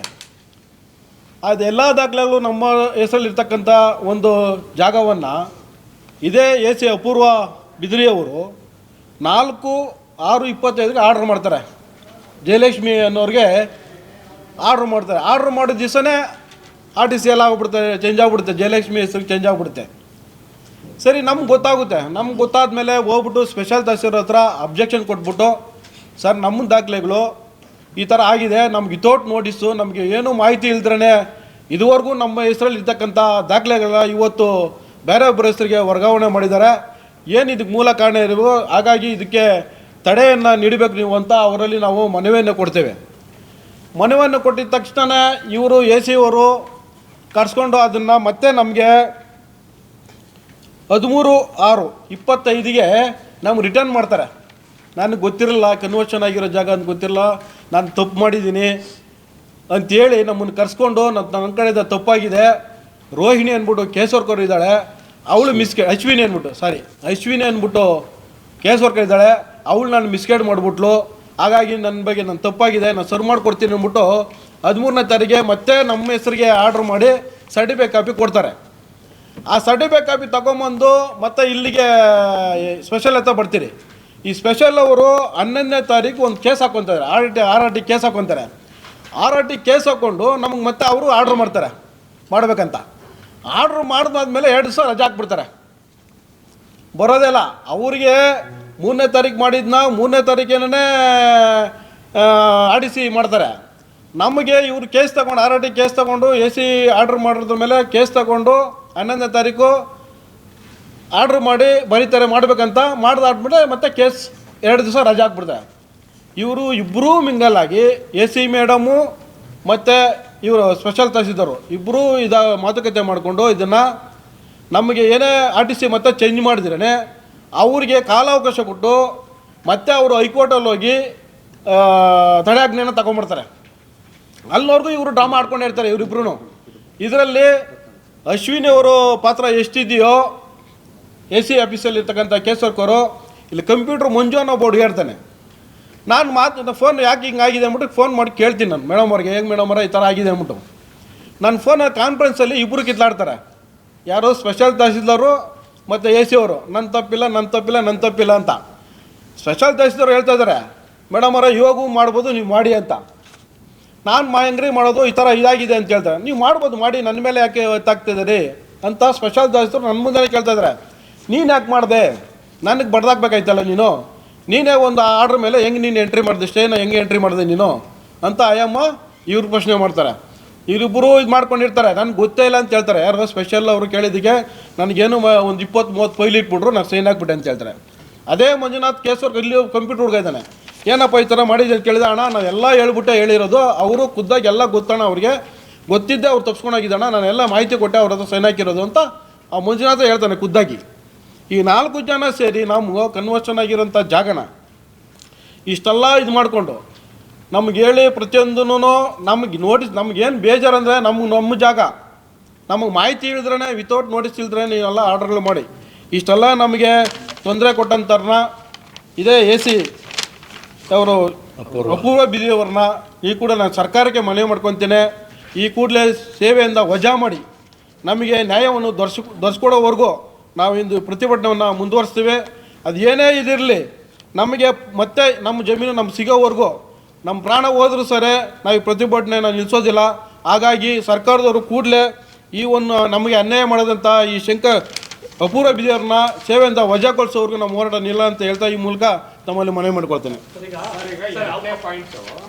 ಚಿಕ್ಕನಾಗಮಂಗಲ ದಲಿತ ಕುಟುಂಬ ಸರ್ವೆ ನಂಬರ್ 184 ನೀವಿಲ್ಲಿ ಏನು ಮಾಡಿದ್ದೀರಿ? ಖಾತೆ ಮಾಡಲು ತಡ ಮಾಡಿ ಲಂಚ ಪಡೆದಿರುವ ವಿಶೇಷ ತಹಸೀಲ್ದಾರ್ ಮತ್ತೆ ಕೇಸ್ ಎಲ್ಲ ಲಂಚ ಕೊಟ್ಟಿದ್ಯಾ? ಈ ಸಂಬಂಧಪಟ್ಟಂಗೆ ದಾಖಲಾತಿದೆ ಸರ್. ಈಗ AC ಮೇಲೆ ಅಷ್ಟೊಂದು ಆರೋಪ ಮಾಡಿದ್ದಾರೆ. 40 ಲಕ್ಷ ಫಿಕ್ಸ್ ಮಾಡಿದ್ದಾರೆ, 30 ಲಕ್ಷ ಫಿಕ್ಸ್ ಮಾಡಿದ್ದಾರೆ, AC ದುಡ್ಡು ತಗೊಂಡಿದ್ದಾರೆ, ತಹಸೀಲ್ದಾರ್ ದುಡ್ಡು ತಗೊಂಡಿದ್ದಾರೆ. ನಿಮ್ಮ ಹತ್ರ ಯಾವುದೊಂದು ಸಾಕ್ಷಿ ಇದೆಯಾ ಸರ್? ಅವ್ರ ಮೇಲೆ ಆರೋಪ ಮಾಡೋಕ್ಕೆ ಮುಂಚೆ ಸಾಕ್ಷಿ ವಿಡಿಯೋ ಇರ್ಬೋದು, ಆಡಿಯೋ ಇರ್ಬೋದು. ಈಗ ನನ್ನ ಹತ್ರ ಇಲಾಖೆಗೆ ಬರ್ಬೇಕಂತಂದ್ರೆ ಶಾಸಕರು ಇರ್ತಾರೆ. ಶಾಸಕರು ಗೊತ್ತಿಲ್ದಿರ ಇಲ್ಲ ಇಲಾಖೆಗಳಿಗೆ ಬರ್ತಿದಾರ, ಪೊಲೀಸ್ ಇಲಾಖೆಗೆ ಬರ್ತಿದಾರ, ಕಂದಾಯ ಇಲಾಖೆಗೆ ಬರ್ತಿದಾರ, 28 ಇಲಾಖೆಗೆ ಗೊತ್ತಿಲ್ದೇನೆ ಶಾಸಕರು ಗೊತ್ತಿಲ್ದಿರನೆ ಇಲ್ಲಿ ಬರ್ತಿದಾರ. ಇಲ್ಲ, ಮೋಸ್ಟ್ಲಿ ಅವ್ರು ಎಲ್ರಿಗೂ ಗೊತ್ತಿರ್ತದೆ. ಯಾಕಂದರೆ ಎಲ್ಲ ಗೊತ್ತಿರ್ತಾರೆ, ಗೊತ್ತಿರೋರು ಬಂದಿರ್ತಾರೆ. ಬಟ್ ಇವರು ಆಡಳಿತ ಮಾಡೋ ಈ ಥರ ಮಾಡೋದು ವಿಚಾರ ಅವ್ರಿಗೆ ಗೊತ್ತಿದೆಯಲ್ಲ ಅಂತ ನನಗಂತೂ ಗೊತ್ತಿಲ್ಲ. ಬಟ್ ಇವರಂತೂ 100% ನಮ್ಮ ವಿಚಾರದಲ್ಲಿ ಈ 184 ಸಂಬಂಧಪಟ್ಟ ಸರ್ವೆ ನಂಬರ್ ವಿಚಾರದಲ್ಲಿ ಅವ್ರು 100% ತಪ್ಪು ಮಾಡೋದು ನಿಜ. ಯಾಕಂದರೆ ನಾವು ಹೋದಾಗ ಅವ್ರು ಏನು ನಮ್ಗೆ ಮಾತಾಡಿದ್ರು ಅದು ನಮ್ಮ ಹತ್ರ ವಿಡಿಯೋ ಇದೆ. ಅದನ್ನು ಮುಂದೆ ಈಗ ನೆಕ್ಸ್ಟ್ ನಾನು ಮುಂದಿನ ದಿನಗಳಲ್ಲಿ ಅದನ್ನು ನಿಮ್ಮ ಮುಂದೆನೇ ಬಿಡ್ತೀನಿ. ಅದನ್ನು ಕೆಲಸ ಆಗದೆ ಇದ್ರು ಬಿಡ್ತೀರಾ? ಎರಡು ಆಗಲಿ ಬಿಡಲಿ ನಿಮ್ಗೆ ಕೊಡ್ತೀನಿ. ಈಗ ಲಂಚ ಕೊಟ್ಟಿರೋದು ಯಾರು, ಈಸ್ಕೊಂಡಿರೋದು ಯಾರು, ಎಷ್ಟು? ಇದು ನನಗೆ ಗೊತ್ತಿಲ್ಲ. ಅಲ್ಲ, ಇದೆ 184 ನೀವು ಮೆನ್ಷನ್ ಮಾಡಿರೋದು 2ನೇ ಪಾಯಿಂಟ್. ಸರ್, ನಮ್ಗೆ ಲಂಚ ತಗೊಂಡು ಈಗ ನಾನು ಹೇಳೋದು, ಈಗ ನೀವು ಒಂದೇ ದಿವಸ ಆರ್ಡ್ರ್ ಮಾಡಿ ಒಂದೇ ದಿವಸ ಆರ್ಟಿಸ್ ಆಗೋದಂತೆ ನೀವು ಲಂಚ ತಗೊಂಡ್ರೆ ಆರ್ಡ್ರ್ ಮಾಡಿರ್ತೀರಾ ಅನ್ನೋ ಕ್ವಶನ್ ನಮಗೆ. ಅದಕ್ಕೋಸ್ಕರ ಪಾಯಿಂಟ್ ಹಾಕಿದ್ರೆ ಅಷ್ಟೇ. ಏನೂ ಇಲ್ದ್ರೆ ನೀವು ಒಂದೇ ದಿವಸ ಆರ್ಡ್ರ್ ಮಾಡಿ ಒಂದೇ ದಿವಸ ಆರ್ಟಿಸ್ ಆಗುತ್ತೆ. ನಮಗೆ ನೀವು ಆರ್ಡ್ರ್ ಮಾಡ್ತೀರಿ, ವಾರಾನ್ಗಟ್ಟಲೆ ಮುಂದೆ ತೊಳ್ಕೊಂಡು ಹೋಗ್ತೀರಿ, ನಮ್ಗೆ RTC ಮಾಡೋಲ್ಲ. ನೀವೇ ಆರ್ಡ್ರ್ ಮಾಡೋದು ನಮಗೂ. ಸರ್, ಈಗ AC ಮೇಲೆ ಸಾಕಷ್ಟು ಆರೋಪ ಮಾಡಿ ಕೋಟಿ ಇಸ್ಕೊಂಡಿದ್ದಾರೆ ಸರ್ಜಾಪುರ ಕಡೆ ಜಮೀನು ಮಾಡ್ಕೊಳ್ಳೋದಕ್ಕೆ ಅಂತ. ಅದ್ರಲ್ಲಿ 40 ಲಕ್ಷ ತಗೊಂಡಿರೋದು. ಅದ್ರಲ್ಲಿ ಯಾವ ರೀತಿಯಾದ ಒಂದು ಅವ್ರು ಮಾತಾಡೋದು ಆಡಿಯೋ ಅಥವಾ ವಿಡಿಯೋ ನಿಮ್ಮ ಬಳಿ ಇದೆಯಾ? ಅದನ್ನ ಬಿಡುಗಡೆ ಮಾಡ್ಬೋದಲ್ಲ ಈಗಲೇ? ಈಗ ನನ್ನ ಹತ್ರ ಇರತಕ್ಕಂಥ ವಿಡಿಯೋ ಅವ್ರು ಏನು ನಮ್ಗೆ ಅನ್ಯಾಯ ಮಾಡಿದ್ರು ಸರಿ ಮಾಡಿಕೊಡ್ತೀನಿ ಅಂತ ನಮ್ಮ ಮುಂದೆನೇ ಹೇಳಿರೋದು. ನಾನು ತಪ್ಪಾಗಿದೆ ನನ್ನ ಕಡೆಯಿಂದ, ನನ್ನ ಮಿಸ್ಗೈಡ್ ಮಾಡಿದ್ದಾಳೆ ಕೇಸರ್ಕರು. ಅಶ್ವಿನಿಯವರು ಮಿಸ್ಗೈಡ್ ಮಾಡಿದ್ದಾಳೆ. ಅವ್ರ ಗಂಡನ ಕಡೆಯಿಂದ ಬಂದು ಈ ವ್ಯವಹಾರ ಮಾಡಿದ್ದಾರೆ ಅಂತ ಅಯ್ಯಮ್ಮ ಖುದ್ದಾಗಿ ನಮ್ಮ ಹತ್ರ ಹೇಳಿದಾಳೆ. ಸುರೇಶ್ ಹೇಳ್ತಾ ಇದ್ರು 40 ಲಕ್ಷ ತಗೊಂಡಿದ್ದಾರೆ ಅಂತ. ಅದನ್ನು ಅಶ್ವಿನಿಯವರು ಅಪೂರ್ವ ಬಿದಿರಿಯವರು ನನ್ನ ಮುಂದೆ ಬರಲಿ, ನಾನೇ ಸಾಬೀತು ಮಾಡ್ತೀನಿ. ಈ ಕಾರ್ಯಕ್ರಮದ ಮತ್ತೆ ಅವ್ರ ಹತ್ರನೇ ನೀವು ಹೇಳ್ಕೊಳ್ಬೇಕು. ನಮ್ಮ ಮುಂದೆ ಹೇಳುವಂತ ಸಂದರ್ಭದಲ್ಲಿ ನೀವು ಹೇಳುವಂತ ಪ್ರತಿ ಮಾತಿಗೆ, ಪ್ರತಿ ವಾಕ್ಯಕ್ಕೆ ನೀವು ಆಧಾರ ಒದಗಿಸಿದ್ರೆ ಮಾಧ್ಯಮದವ್ರು ಏನು ಕೆಲಸ ಮಾಡಿಲ್ಲ. ಈಗ ಅಪೂರ್ವ ಬ್ರದರ್ ನಾವು ಯಾವ ನೀವು ಮಾಧ್ಯಮದವರು ಸರಿಯಾಗಿ ವರದಿ ಮಾಡಬೇಕು, ವರದಿ ಮಾಡ್ತಿಲ್ಲ, ಸರಿಯಾಗಿ ಕ್ರಮ ತಗೊಳ್ತಿಲ್ಲ ಅಂತಂದ್ರೆ ನಮ್ಮ ಕೈಲಿ ಅಸ್ತ್ರನೇ ಕೊಡದೆ ನೀವು ಮಾಡಿಲ್ಲ ಅನ್ನೋಂಥ ಆರೋಪ ಎಷ್ಟು ಮಟ್ಟಿಗೆ ಸರ್? ಈಗ ಶಾಸಕರ ಗಮನಕ್ಕೆ ಒಂದು ಸ್ಟೇಷನ್ ಬರ್ಬೇಕಂದ್ರೆ 50 ರಿಂದ 60 ಲಕ್ಷ ಕೊಡ್ಬೇಕು. ಇವಾಗ ಬರ್ಬೇಕಂದ್ರೆ 1.5 ಕೋಟಿ ರೂಪಾಯಿ ಕೊಡ್ಬೇಕು. ಒಬ್ಬ ತಹಸೀಲ್ದಾರ್ ಬರ್ಬೇಕಂದ್ರೆ 50 ಲಕ್ಷ 1.5 ಕೋಟಿ ರೂಪಾಯಿ ಕೊಟ್ಟು ಬರಬೇಕು. ಸೊ ಇವ್ರಿಗೆಲ್ಲ ಗೊತ್ತಿಲ್ದಿರೇ ಇಲ್ಲಿ ಅಧಿಕಾರಿಗಳು ಬರ್ತಾರ. ಈಗ ಅವರು ದುಡ್ಡು ತಗೊಂಡು ಅವರು ಕೆಲಸಗಳು ಹೆಂಗ್ ಮಾಡ್ತಾರೆ? ಈಗ ನೀವು ಕೇಳ್ತಕ್ಕಂಥ ಪ್ರಶ್ನೆಗೆ ಭಾಳ ಸುಲಭವಾದಂಥ ಉತ್ತರ ಈಗ ಮಾಧ್ಯಮದಕ್ಕೂ ಗೊತ್ತಿದೆ ಮತ್ತು ಸಾರ್ವಜನಿಕರಿಗೂ ಗೊತ್ತಿದೆ. ಈ ಒಂದು ಕ್ಷೇತ್ರಕ್ಕೆ, ಯಾವುದೇ ಕ್ಷೇತ್ರಕ್ಕಾಗಲಿ ಯಾವುದೇ ಇಲಾಖೆಗಾಗಲಿ ಒಬ್ಬ ಅಧಿಕಾರಿ ಬರಬೇಕಂತಂದರೆ ಅದು ಶಾಸಕರ ಅನುಮತಿ ಇಲ್ಲದೆ ಯಾವುದೇ ಅಧಿಕಾರಿ ಬರಲಿಕ್ಕೆ ಆಗೋದಿಲ್ಲ. ಯಾವುದೇ ವಿಧಾನಸಭಾ ಕ್ಷೇತ್ರ ಆಗಿರಲಿ, ಆ ಕ್ಷೇತ್ರಕ್ಕೆ ಬರಬೇಕಾದ್ರೆ ಶಾಸಕರ ಅನುಮತಿ ಬೇಕು ಮತ್ತು ಅವ್ರ ಕಡೆಯಿಂದ ಲೆಟ್ರು ಬೇಕಾಗುತ್ತೆ. ಅದು ಒಂದು ಕಡೆ. ಮತ್ತು ಇನ್ನೊಂದು ಕಡೆ ಇದು ಶಾಸಕರಿಗೆ ಗೊತ್ತಿದೆಯೋ ಇಲ್ವೋ ನಮಗಂತೂ ಗೊತ್ತಿಲ್ಲ. ಅದ್ರ ಬಗ್ಗೆ ಶಾಸಕರನ್ನೇ ಸ್ಪಷ್ಟನೆ ಕೊಡಬೇಕು. ಮತ್ತು ಈಗ ಏನು ಅಪೂರ್ವ ಬಿದಿರಿಯವರು ಲಂಚ ತಗೊಂಡಿದ್ದಾರೆ, ದುಡ್ಡು ಕೇಳಿದ್ದಾರೆ ಅಂತ ಹೇಳಿದ್ರೆ ನಾನೇ ಸಾಕ್ಷಿ ಇದ್ದೀನಿ. ನಾನೇನೇ ಚೇಂಬರಲ್ಲಿ 2-3 ಬಾರಿ ಚರ್ಚೆ ಮಾಡಿದ್ದೀನಿ. ತಮ್ಮ ಮಾಧ್ಯಮದ ಕೆಲವೊಂದು ಮಿತ್ರರು ತಾಲೂಕ್ ಪಂಚಾಯಿತಿಯ ಮುಂದೆ ನಾನು ಯಾಕೆ ಅಪೂರ್ವ ಬಿದಿರಿಯವರನ್ನು ಅಡ್ಡ ಹಾಕಿದೆ ಅಂತಕ್ಕಂಥದ್ದು ಗೊತ್ತಿದೆ.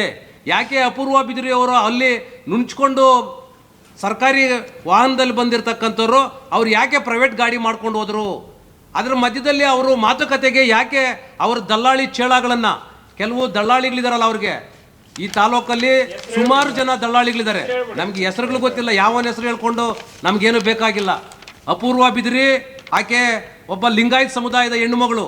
ಇವತ್ತು ದಲಿತರ ಭೂಮಿಯನ್ನ ಕಬಳಿಸ್ತಾಳೆ, ದಲಿತರ ಭೂಮಿಯನ್ನ ಮಾಡ್ಕೊಳ್ತಾ ಇದ್ದಾಳೆ ಅಂತ ಹೇಳಿದ್ರೆ ನಾವು ಕೇಳೋದು ಇಷ್ಟೇ ಪ್ರಶ್ನೆ, ಈಕೆ ಏನಾದರೂ ದಲಿತರಿಗೆ ಹುಟ್ಟಿದ್ಲಾ ಅಥವಾ ದಲಿತರ ತುಂಡು ಭೂಮಿಗಳನ್ನು ಇವತ್ತು ಸಾರಾಸಗಟವಾಗಿ ಈಕೆ ಬೇರೊಬ್ರಿಗೆ ಆದೇಶಗಳು ಮಾಡ್ತಾ ಇದ್ದಾಳಲ್ಲ. ನೀವು ಮಂತ್ಲಿಯನ್ನು ಫಿಕ್ಸ್ ಮಾಡ್ತಾ ಇದ್ದೀರಿ, ಏನೋ 1 ಲಕ್ಷ ರೂಪಾಯಿ 40 ಲಕ್ಷ ರೂಪಾಯಿ ಅಂತ ಕೇಳ್ತಾ ಇದ್ದೀರಲ್ಲ. ನಾವು 40 ಲಕ್ಷ ರೂಪಾಯಿನೂ ಕೊಡಲ್ಲ, 1 ಲಕ್ಷ ರೂಪಾಯಿನೂ ಕೊಡಲ್ಲ. ನಿಮ್ಮದು ಆಧಾರ್ ಕಾರ್ಡ್ ಕೊಡಿ. ನಮ್ಮ ದಲಿತರು ಯಾರ್ಯಾರಿದ್ದಾರೆ ಅವರ ಭೂಮಿಗಳಲ್ಲಿ ಅವರ ವಂಶವೃಕ್ಷದಲ್ಲಿ ನಿಮ್ಮನ್ನು ಸೇರಿಸ್ಬಿಟ್ಟು ಅದರಲ್ಲಿ ಪಾಲು ನೀವು ತಗೊಳ್ಳಿರಂತೆ, ವಿಭಾಗ ಮಾಡ್ಕೊಳ್ಳಿರಂತೆ. ವಿಭಾಗ ಪತ್ರ ನಾವೇ ಮಾಡ್ಕೊಡ್ತೀವಿ.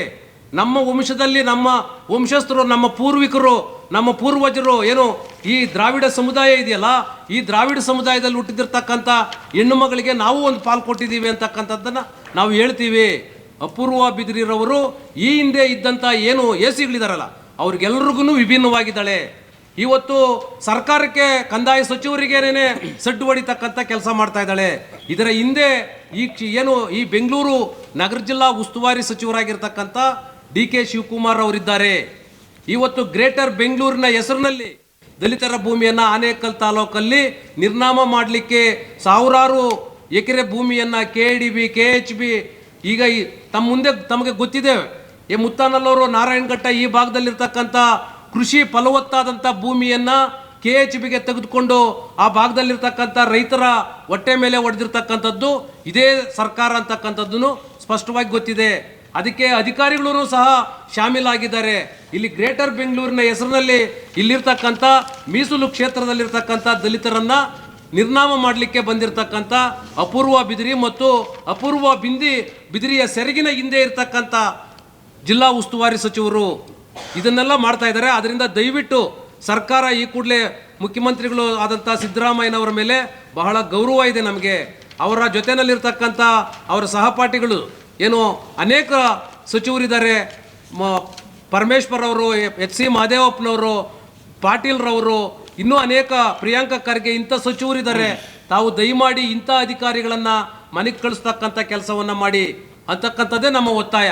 ಹಾಗಾಗಿ ಈ ಕುರಿತಂತೆ ದೂರುಗಳೇನಾದ್ರೂ ಕೊಟ್ಟಿದ್ದೀರಾ? ಅದು ಕಂದಾಯ ಇಲಾಖೆ ಮೇಲಧಿಕಾರಿಗಳಿಗೆ ಭ್ರಷ್ಟಾಚಾರ ನಿಗ್ರಹ ದಳ ಅಂತ ಒಂದಿದೆ, ಲೋಕಾಯುಕ್ತ ಅಂತ ಒಂದಿದೆ, ಇಷ್ಟೆಲ್ಲ ಆಧಾರಗಳು ಇದೆ ಅಂತ ಹೇಳ್ತಾರಂತ ನೀವು ಯಾವ್ದಾದ್ರು ಒಂದು ಇಲಾಖೆಗೆ ಒಂದು ಸಣ್ಣ ದೂರು ಈಗಾಗಲೇ ನಾವು ಲೋಕಾಯುಕ್ತಕ್ಕೆ ಅಪೂರ್ವ ಬಿದಿರಿಯವರ ತನಿಖೆ ಮಾಡಬೇಕು, ಮತ್ತು ಅವ್ರು ಮಾಡಿರ್ತಕ್ಕಂಥ ಎಲ್ಲ ಆದೇಶಗಳನ್ನು ನಿವೃತ್ತ ನ್ಯಾಯಾಧೀಶರ ಮೂಲಕ ತನಿಖೆ ಮಾಡಬೇಕಂತೇಳಿ ನಾವೀಗಾಗಲೇ ಸರ್ಕಾರದ ಪ್ರಿನ್ಸಿಪಲ್ ಸೆಕ್ರೆಟರಿ ಹತ್ರವನ್ನು ಮಾತಾಡಿದ್ದೀವಿ, ಮತ್ತು ಜಿಲ್ಲಾಧಿಕಾರಿಗಳ ಗಮನಕ್ಕೂ ತಂದಿದ್ದೀವಿ. ಆದರೆ ಪತ್ರ ವ್ಯವಹಾರ ಮಾಡಲಿಲ್ಲ, ಜಿಲ್ಲಾಧಿಕಾರಿಗಳ ಗಮನಕ್ಕೆ ತಂದಿದ್ವಿ. ಮತ್ತು ಲೋಕಾಯುಕ್ತದಲ್ಲಿ ದೂರನ್ನು ದಾಖಲು ಮಾಡೋದಕ್ಕೆ ದಾಖಲೆಗಳೆಲ್ಲವನ್ನು ಸಹ ಸರಿ ಮಾಡ್ಕೊಳ್ತಾ ಇದ್ದೀವಿ. ದಿನಾಂಕ 11/7/2025 ವರಕೆ ಚಳುವಳಿ ಮತ್ತು ಅರೆಬೆತ್ತಲ ಚಳುವಳಿಯನ್ನು ಮಾಡ್ತಾ ಇದ್ದೀವಿ. ಮಾನ್ಯರೇ, ಹೆಣ್ಣು ಸಂಸಾರದ ಕಣ್ಣು, ಒಂದು ಹೆಣ್ಣು ಶಿಕ್ಷಣ ಪಡೆದರೆ ಶಾಲೆ ಸೇರಿದಂತೆ ಅಂತ ಸುಮಾರು ವ್ಯಾಖ್ಯಾನಗಳಿರುವಾಗ ಇದ್ಯಾವುದೋ ಒಂದು ಅಪೂರ್ವ ಬಿದಿರಿ ಅನ್ನೋದು ಒಂದು ಭೂತ. ನಿಜವಾಗಲೂ ಹೆಣ್ಣಿನ ಕುಲಕ್ಕೇನೆ ಅವಮಾನ ಅಂತ ಹೇಳಲಿಕ್ಕೆ ಇಷ್ಟಪಡ್ತೇನೆ. ಯಾಕಂತ ಹೇಳಿದ್ರೆ ಸಮಾಜದಲ್ಲಿ ಎಷ್ಟೋ ಹೆಣ್ಮಕ್ಳು ಸಮಾಜ ಸ್ವಾತಂತ್ರ್ಯಕ್ಕೆ ಹೋರಾಟ ಮಾಡಿರ್ತಕ್ಕಂಥ ಉದಾಹರಣೆಗಳು ನಿಮ್ಮೆಲ್ರಿಗೂ ಗೊತ್ತು. ಒಬ್ಬ ಎಸಿಯಾಗಿ ಬಂದಂತ ಹೇಳಿದ್ರೆ ಸುಮಾರು ಕೆಲಸಗಳು ಈ ಇಲಾಖೆಯಲ್ಲಿದ್ದಾವೆ. ಆದರೆ ಇವರು ನೇರವಾಗಿ ಬರ್ತಕ್ಕಂಥದ್ದು ನಮ್ಮ ಕಂದಾಯ ಇಲಾಖೆಗೆ. ಯಾಕಂತ ಹೇಳಿದ್ರೆ ಅಲ್ಲೇ ಸ್ವಲ್ಪ ಅವ್ರ ಬೇಳೆ ಕಾಳುಗಳನ್ನು ಬೇಯಿಸ್ಕೊಳ್ಳಲಿಕ್ಕೆ.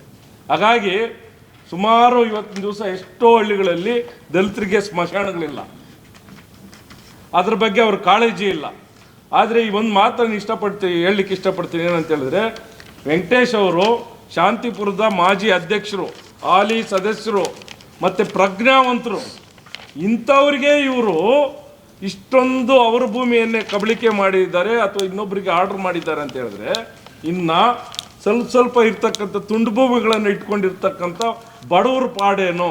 ನಿಜವಾಗಲೂ ಇದು ಆನೇಕಲ್ ತಾಲೂಕೇನೇ ಅಲ್ಲ, ಬೆಂಗಳೂರು ನಗರ ಜಿಲ್ಲೆಯಲ್ಲಿರ್ತಕ್ಕಂಥ ಇಂಥದ್ದು ಎಲ್ಲ ತಾಲೂಕುಗಳ ಅವ್ಯವಸ್ಥೆ ಏನಾಗಿದೆ ಅನ್ನೋದ್ರ ಬಗ್ಗೆ ಅವರು ಆಲೋಚನೆ ಮಾಡಬೇಕು. ಹಾಗಾಗಿ ನಾನು ಸಹ ಏನು ಹೇಳ್ತೀನಿ ಅಂತ ಹೇಳಿದ್ರೆ, ನಮ್ಮ ಶಾಸಕರು ಸಹ ಇದ್ರ ಬಗ್ಗೆ ಗಮನ, ಯಾಕಂದರೆ ಅವರೂ ಸಹ ಜವಾಬ್ದಾರಿ ಇದೆ. ನಿಜವಾಗ್ಲೂ ಇಂಥವ್ರ ಬಗ್ಗೆ ಕ್ರಮ ತಗೋಬೇಕು. ಮತ್ತು ನಾವು ಏನು ಎಲ್ಲರೂ ಹೇಳ್ದಂಗೆ ನಾವು ಈ ಹೋರಾಟವನ್ನು ಕೈ ಬಿಡಲ್ಲ, ನಿರಂತರವಾಗಿ ಮಾಡ್ತಾ ಇದ್ದೀವಿ. ದಯವಿಟ್ಟು ನಮ್ಮದು 11 ಹಕ್ಕೊತ್ತಾಯಗಳು ಇದೆ, 12 ಇದೆ. ಆ ಎಲ್ಲ ಹಕ್ಕೊತ್ತಾಯಗಳ ಬಗ್ಗೆನೂ ಸಹ ಎಲ್ಲ ಅಧಿಕಾರಿಗಳು ಪರಿಶೀಲನೆ ಮಾಡಬೇಕು. ನಮ್ಮ ಹೋರಾಟಕ್ಕೆ ಮಾಧ್ಯಮ ಮಿತ್ರರು ಹೆಚ್ಚು ಬೆಂಬಲ ಕೊಡಬೇಕು. ಮತ್ತು ಇದ್ರ ಬಗ್ಗೆ ನೊಂದಿರ್ತಕ್ಕಂಥ ಎಲ್ಲ ಇನ್ನೂ ಆನೇಕಲ್ ತಾಲೂಕಲ್ಲಿರ್ತಕ್ಕಂಥ ಎಲ್ಲ ಜಾತಿಯ ಬಡವರು ಇರ್ಬೋದು, ದಯವಿಟ್ಟು ಈ ಒಂದು ಬೃಹತ್ ಪ್ರತಿಭಟನೆಗೆ ತಾವೆಲ್ಲರೂ ಭಾಗವಹಿಸಿ ಸಹಕರಿಸಿ ಹೋರಾಟವನ್ನು ಬೆಂಬಲ ಸೂಚಿಸಬೇಕಂತ ತಮ್ಮಲ್ಲಿ ಮನವಿ ಮಾಡ್ಕೊಳ್ತೀನಿ. ನಮ್ಮ ಈ ಒಂದು ಬೃಹತ್ ಪೊರಕೆ ಮತ್ತು ಅರಬೆತ್ತಲೆ ಪ್ರತಿಭಟನೆಯಲ್ಲಿ ಹಕ್ಕೊತ್ತಾಯಗಳ ಕ್ರಮ ಸಂಖ್ಯೆ 5 ಸರ್ಜಾಪುರ ಹೋಬಳಿ ಚೆಮ್ಮೇನಹಳ್ಳಿ ಗ್ರಾಮದ ಸರ್ವೆ ನಂಬರ್ 39ರ ವಿಚಾರದಲ್ಲಿ ನಾನು ತಮ್ಮ ಗಮನಕ್ಕೆ ತರಂಥ ವಿಚಾರ ಇದೆ. ಚೆಮ್ಮೇನಹಳ್ಳಿ ಗ್ರಾಮದಲ್ಲಿ ನಮ್ಮ ಆತ್ಮೀಯರಾದ ಶ್ರೀನಿವಾಸರು ಮೂಲ ಮಾಲೀಕರು ಮತ್ತು ಇತರೆ 9 ಕುಟುಂಬಗಳಿಗೆ ಇದೇ ಶ್ರೀಮತಿ ಅಪೂರ್ವ ಬಿದಿಯವರು ದಿನಾಂಕ ಸೆಪ್ಟೆಂಬರ್ 2024ರಲ್ಲಿ ಕೇಸ್ನ ಆರ್ಯನ ಫೈಲ್ ಮಾಡ್ತಾರೆ. ಡಿಸೆಂಬರ್ 2, 24ಕ್ಕೆ ಕೇವಲ 2 ತಿಂಗಳಲ್ಲಿ ಆ ಕೇಸ್ನನ್ನು ಆದೇಶ ಮಾಡ್ತಾರೆ. ಯಾವುದೇ ಡಿಪೆಂಡೆನ್ಸಿಗೆ ನೋಟಿಸ್ ಕೊಡೋದಿಲ್ಲ. ಮತ್ತು ಈ ಆದೇಶದಲ್ಲಿ ಡಿಪೆಂಡೆನ್ಸ್ ಆಗಿ ಯಾರು AC ಅವರು ಮಾಡಿದ್ದಾರೆ ಅಥವಾ ಅಪ್ಲಿಕೆಂಟ್ ಆಗಿ ಯಾರು ಅಪ್ಲಿಕೇಶನ್ ಕೊಟ್ಟಿದ್ದಾರೆ ಅದರಲ್ಲಿ ಭಾಳಷ್ಟು ಜನ ಸತ್ತೋಗಿದ್ದಾರೆ. ಭಾಳಷ್ಟು ಜನ ಈಗ ಸರ್ಕಾರಿ ಅಧಿಕಾರಿಗಳನ್ನು ಮಾಡಿಲ್ಲ, ಗೌರ್ಮೆಂಟು ಮತ್ತು ಸರ್ಕಾರಿ ಗೋಮಾಳ ಅಂತ ಡಿಪೆಂಡೆನ್ಸ್ ಆಗಿ ಮಾಡಿದ್ದಾರೆ. ಯಾವುದೇ ನೋಟಿಸನ್ನು ರೈತರಿಗೆ ನೀಡದೆ ಸುಮಾರು 9 ಕುಟುಂಬಗಳಿಗೆ ಶ್ರೀಮತಿ ಅಪೂರ್ವ ಬಿದಿರಿಯವರು ಅಕ್ರಮವಾಗಿ ಬಿಲ್ಡರ್ಗಳಲ್ಲಿ ಯಾರು ಬಿಲ್ಡರ್ಗಳಿದ್ದಾರೆ ಅವ್ರ ಪರವಾಗಿ ಜೊತೆಯಾಗಿ ಶಾಮೀಲಾಗಿ ಆದೇಶವನ್ನು ಮಾಡಿರ್ತಾರೆ. ನಾವು ಈ ಆದೇಶದ ವಿಚಾರವಾಗಿ ಮಾನ್ಯ ಹೈಕೋರ್ಟ್ಗೆ ಅಪೀಲ್ ಹಾಕ್ಕೊಳ್ತೀವಿ. ಅಪೀಲಲ್ಲಿ ಮಾನ್ಯ ಹೈಕೋರ್ಟ್ ಅವರು ನಮಗೆ ಈ ಸರ್ವೆ ನಂಬರ್ ಚೆಮ್ಮೇನಹಳ್ಳಿ ಗ್ರಾಮದ ಸರ್ವೆ ನಂಬರ್ 39ಕ್ಕೆ ಸಂಬಂಧಪಟ್ಟ ಹಾಗೆ ಮಾನ್ಯ ಹೈಕೋರ್ಟ್ ಸ್ಟೇ ಕೊಡುತ್ತೆ. ಆ ಸ್ಟೇ ಪ್ರೀತಿನ ತಗೊಬಂದು ನಾವು ಸಂಬಂಧಪಟ್ಟ ಯಾರು ಆನೇಕಲ್ಲಲ್ಲಿ ಸ್ಪೆಷಲ್ ತಹಸೀಲ್ದಾರ್ ಮತ್ತು ಇತರೆ ಯಾರು ಅಧಿಕಾರಿಗಳಿದ್ದಾರೆ, ರೆವಿನ್ಯೂ ಅಧಿಕಾರಿಗಳಿದ್ದಾರೆ, ಅವರೆಲ್ಲರ ರಿಪೋರ್ಟ್ಸ್ನ ಹಾಕಿ ನಾವು AC ಕಚೇರಿಗೆ ರಿಟರ್ನ್ ಸಬ್ಮಿಟ್ ಮಾಡ್ತೀವಿ. ಆ AC ಕಚೇರಿಯಲ್ಲಿ ಇರುವಂತಹ ಗ್ರೇಟು ತಹಸೀಲ್ದಾರ್ ಮತ್ತು ಮ್ಯಾನೇಜರ್ ಅವರು ಸಹ ಇದನ್ನು ಸ್ಟೇ ಎಂಟ್ರಿ ಮಾಡೋದಕ್ಕೆ ಇನ್ಶಿಯಲ್ ಮಾಡ್ತಾರೆ. ಆದರೆ ಅಪೂರ್ವ ಬಿದಿಯವರು ಇದನ್ನು ತಂದು ಕೊಡೋದಿಲ್ಲ. ಈ ಸ್ಟೇನ ಎಂಟ್ರಿ ಮಾಡೋಕ್ಕೆ ಅವರು ಇಷ್ಟಪಡೋದಿಲ್ಲ. ಕಾರಣ ಅಂತಂದರೆ ಈ ಭ್ರಷ್ಟಾಚಾರದಲ್ಲಿ ಬಿಲ್ಡರ್ ಪರವಾಗಿ ಇವರು ಕೋಟ್ಯಾಂತರ ರೂಪಾಯಿ ಹಣ ಪಡೆದು ಈ ಕೆಲಸ ಮಾಡಿದ್ದಾರೆ ಅಂತೇಳಿ ಸಾರ್ವಜನಿಕವಾಗಿ ಸಾಕಷ್ಟು ಜನ ಮಾತುಕತೆ ಮಾಡ್ತಿದ್ದಾರೆ. ಈಗ ಈ ವಿಚಾರವಾಗಿ ನಾವು ಮಾನ್ಯ ಜಿಲ್ಲಾಧಿಕಾರಿ ಹತ್ರ ಕೂಡ ಮನವಿ ಕೊಡ್ತೀವಿ. ನೋಡಿ, ನಮಗೆ ಹೈಕೋರ್ಟಲ್ಲಿ ಆಗಿದಂಥ ಸ್ಟೇ ಪ್ರೀತಿ ನಮ್ಮ ಹತ್ರ ಇದೆ. ಮಾನ್ಯ ಜಿಲ್ಲಾಧಿಕಾರಿಗಳು ಕೂಡ ನಾವು ಮನವಿ ಪತ್ರ ಕೊಡ್ತೀವಿ. ಸರ್, ಈಗ ಹೈಕೋರ್ಟ್ ಸ್ಟೇ ಕೊಟ್ಟಿದೆ, ಅಪೂರ್ವ ಬಿದ್ರಿ ಅವರು AC ಅವರು ನಮಗೆ ತಂದು ಕೊಡ್ತಾ ಇಲ್ಲ, ಬೇಕಂತಲೇ ಕಾಲಹರಣ ಮಾಡ್ತಿದ್ದಾರೆ, ದಯಮಾಡಿ ಇವ್ರ ಮೇಲೆ ಇವರಿಗೆ ನೀವು ಆದೇಶ ಮಾಡಬೇಕು ಅಂತ ಹೇಳಿದಾಗ ಅವರು ಸಹ ಡೈರೆಕ್ಷನ್ ಮಾಡ್ತಾರೆ. ಮತ್ತು ಈ ಅಪೂರ್ವ ಬಿದ್ರಿ ಅವರು ಮಾಡಿದಂಥ ಭ್ರಷ್ಟಾಚಾರಕ್ಕೆ ಸಂಬಂಧಪಟ್ಟ ಹಾಗೆ ನಾವು ನಮ್ಮ ಲೋಕಾಯುಕ್ತ ಕಚೇರಿಗೆ ನಮ್ಮ ಲೋಕಾಯುಕ್ತ ಅಧಿಕಾರಿಗಳಿಗೆ ನಾವು ದೂರನ್ನು ಸಹ ನೀಡಿರ್ತೀವಿ. ಮತ್ತು ಇನ್ನೊಂದು, ಈಗ RTCನಲ್ಲಿ ನಮ್ಮ ಏನು ಸುಮಾರು 1962ನೇ ಇಸ್ವಿನಲ್ಲಿ ನಮ್ಮ ಸ್ನೇಹಿತರಾದ ಅವ್ರ ಅಜ್ಜಿಯವರು ಪರ್ಚೇಸ್ ಮಾಡಿದಂಥ ಪ್ರಾಪರ್ಟಿ ಸುಮಾರು 65-70 ವರ್ಷಗಳಿಂದ ಇವತ್ತು ಕೂಡ ಅನುಭವದಲ್ಲಿದ್ದಾರೆ. ಇವತ್ತು ಕೂಡ ವ್ಯವಸಾಯ ಮಾಡ್ತಿದ್ದಾರೆ. ಇವತ್ತು ನಮ್ಮ ಆನೇಕಲ್ ತಾಲೂಕಿನ ADL ಅವರು ಒಂದಷ್ಟು ಬಿಲ್ಡರ್ಗಳ ಜೊತೆ ಶಾಮೀಲಾಗಿ ಸರ್ವೆ ಇಲಾಖೆ ಅಧಿಕಾರಿಗಳು ಯಾವುದೇ ಸ್ಥಳ ತನಿಖೆನೇ ಮಾಡಿಲ್ಲ. ನೋಡಿ, 2025ನೇ ಇಸ್ವಿನಲ್ಲಿ AC ಅವರು ಆದೇಶ ಮಾಡ್ತಾರೆ, ಆದರೆ ಸರ್ವೆ ರೆಕಾರ್ಡ್ಸ್ ಎಲ್ಲನೂ 2023ರಲ್ಲಿ ತಯಾರಾಗುತ್ತೆ. ಅವರೇ ಹಾಕಿರೋಂಥ ದಾಖಲಾತಿಗಳಲ್ಲಿ 2023ರಲ್ಲಿ ಎಲ್ಲ ಸರ್ವೆ ಪ್ರೋಸೆಸ್ ಎಲ್ಲ ಮಾಡಿ ಪೋಡಿ ಮಾಡಬೇಕು ಅಂತೇಳಿ ಅಕ್ರಮವಾಗಿ ಎಲ್ಲರೂ ನಮ್ಮ ಸರ್ವೆ ಇಲಾಖೆ ಆನೇಕಲ್ ಆಗಿರ್ಬೋದು ಅಥವಾ DDL ಇಲಾಖೆ ಆಗಿರ್ಬೋದು ಇವರೆಲ್ಲರೂ ಸಹ ಶಾಮೀಲಾಗಿ ಅಲ್ಲಿ ಪೋಡಿ ಮಾಡೋಂಥ ಒಂದು ಕಾರ್ಯಕ್ರಮ ಮಾಡ್ತಾಯಿದ್ದಾರೆ. ಅದರಲ್ಲಿ ಈಗ ನಾವು ಹೇಳ್ತೀವಿ, ಯಾವ ಲ್ಯಾಂಡ್ ಓನರ್ ಅಥವಾ ಯಾರು ಬಿಲ್ಡರು ಯಾವ ಪ್ರಾಪರ್ಟಿನ ಎಲ್ಲಿ ಪರ್ಚೇಸ್ ಮಾಡಿದ್ದಾನೆ ಅಲ್ಲಿ ಪೋಡಿ ಮಾಡೋದ್ರಲ್ಲಿ ನಮ್ಮದೇನು ಅಭ್ಯಂತರ ಇಲ್ಲ. ನಮ್ಮ ಪ್ರಾಪರ್ಟಿ ಈಗ ನಾವೇನು ಎಂಜಾಯ್ಮೆಂಟ್ ಮಾಡ್ತಾಯಿದ್ದೀವಿ, ನಮ್ಮ ಸ್ನೇಹಿತರೇನು ವ್ಯವಸಾಯ ಮಾಡ್ತಿದ್ದಾರೆ, ಆ ಜಾಗದಲ್ಲಿ ಬೇರೆ ವ್ಯಕ್ತಿನ ತಗೊಬಂದು ಪೋಡಿ ಮಾಡಿದ್ದಾರೆ ಅಲ್ಲಿ. ಅಂದರೆ ಈಗ ಅಲ್ಲಿ ಯಾರ್ದೋ ವ್ಯಕ್ತಿನ ಒಂದು ಫೇವರ್ ಆಗಿ ಒಬ್ಬರ ಪರವಾಗಿ ಕೆಲಸ ಮಾಡೋಂಥ ಅಧಿಕಾರಿಗಳು ನಮ್ಮ ತಾಲೂಕಲ್ಲಿದ್ದಾರೆ ಮತ್ತು AC ಆಫೀಸಲ್ಲಿದ್ದಾರೆ. ಈ ರೀತಿಯಾದಂಥ ನಮ್ಮ ಅಪೂರ್ವ ಬಿದ್ರಿಯ ಭ್ರಷ್ಟಾಚಾರ ಸಾಕಷ್ಟಿದ್ದಾವೆ. ಅವ್ರನ್ನ ದಯಮಾಡಿ ಅಮಾನತು ಮಾಡಬೇಕು. ಮತ್ತು ನಾವು ಕಂದಾಯ ಸಚಿವರು ಈಗಾಗಲೇ AC ಕಚೇರಿಗೆ ಭೇಟಿಯಾದಾಗ ಒಂದು ಫೀಸ್ ಹೇಳಿದ್ದಾರೆ, ದಯಮಾಡಿ AC ಆದೇಶ ಮಾಡೋಕ್ಕೆ ಒಂದು ಫೀಸ್ ಹೇಳಿಬಿಡಿ. ಮತ್ತು ತಮ್ಮ ಕೊಡೋದಕ್ಕೆ ಏನಾದ್ರು ಫೀಸ್ ಆದೇಶ ಇದ್ದರೆ ದಯಮಾಡಿ ಮಾಧ್ಯಮ ಮಿತ್ರರಲ್ಲಿ ನಾವು ಕೇಳ್ತಾ ಇದ್ದೀವಿ, ಆ ತಮ್ಮ ಕೊಡೋದಕ್ಕೆ ಏನಾದ್ರು ಫೀಸ್ ಇದ್ದರೆ ನಾವು ಇವತ್ತು ಕೂಡ ಕೊಡೋದಕ್ಕೆ ತಯಾರಿದ್ದೀವಿ. ಯಾಕಂದರೆ ಇಲ್ಲಿ ನಮ್ಮ ಸಚಿವರೇ ಹೇಳ್ತಾ ಇದ್ದಾರೆ ಇಲ್ಲಿನ ವ್ಯವಸ್ಥೆ, ಇಲ್ಲಿನ ಭ್ರಷ್ಟಾಚಾರದ ಎಷ್ಟಿದೆ ಅಂತ ಹೇಳ್ಬಿಟ್ಟು. ದಯಮಾಡಿ ಈ ಹೋರಾಟ ನಾವು ಇವತ್ತೇನು ಆನೇಕಲ್ ತಾಲೂಕಲ್ಲಿ ನಾವು ಹೋರಾಟ ಮಾಡಬೇಕು ಅಂತ ಇದ್ದೀವಿ, ನಾವೆಲ್ಲ ಭಾಗಿಯಾಗ್ತೀವಿ. ನಮ್ಮ ಚೆಮ್ಮೇನಹಳ್ಳಿ ಗ್ರಾಮದ ಸುಮಾರು 9 ಕುಟುಂಬಗಳಿಗೆ RTCಯಿಂದ ತೆಗೆದುಹಾಕಿದರೆ ದಯಮಾಡಿ ಅದನ್ನು ಮತ್ತೆ ಸೇರ್ಪಡೆ ಮಾಡಬೇಕು. ಹೈಕೋರ್ಟ್ ಆದೇಶ ಏನಿದೆ ಅದನ್ನು ಪಾಲನೆ ಮಾಡಬೇಕು ಅಂತ ನಾನು ಕೇಳ್ಕೊಳ್ತಾ ಇದ್ದೀನಿ.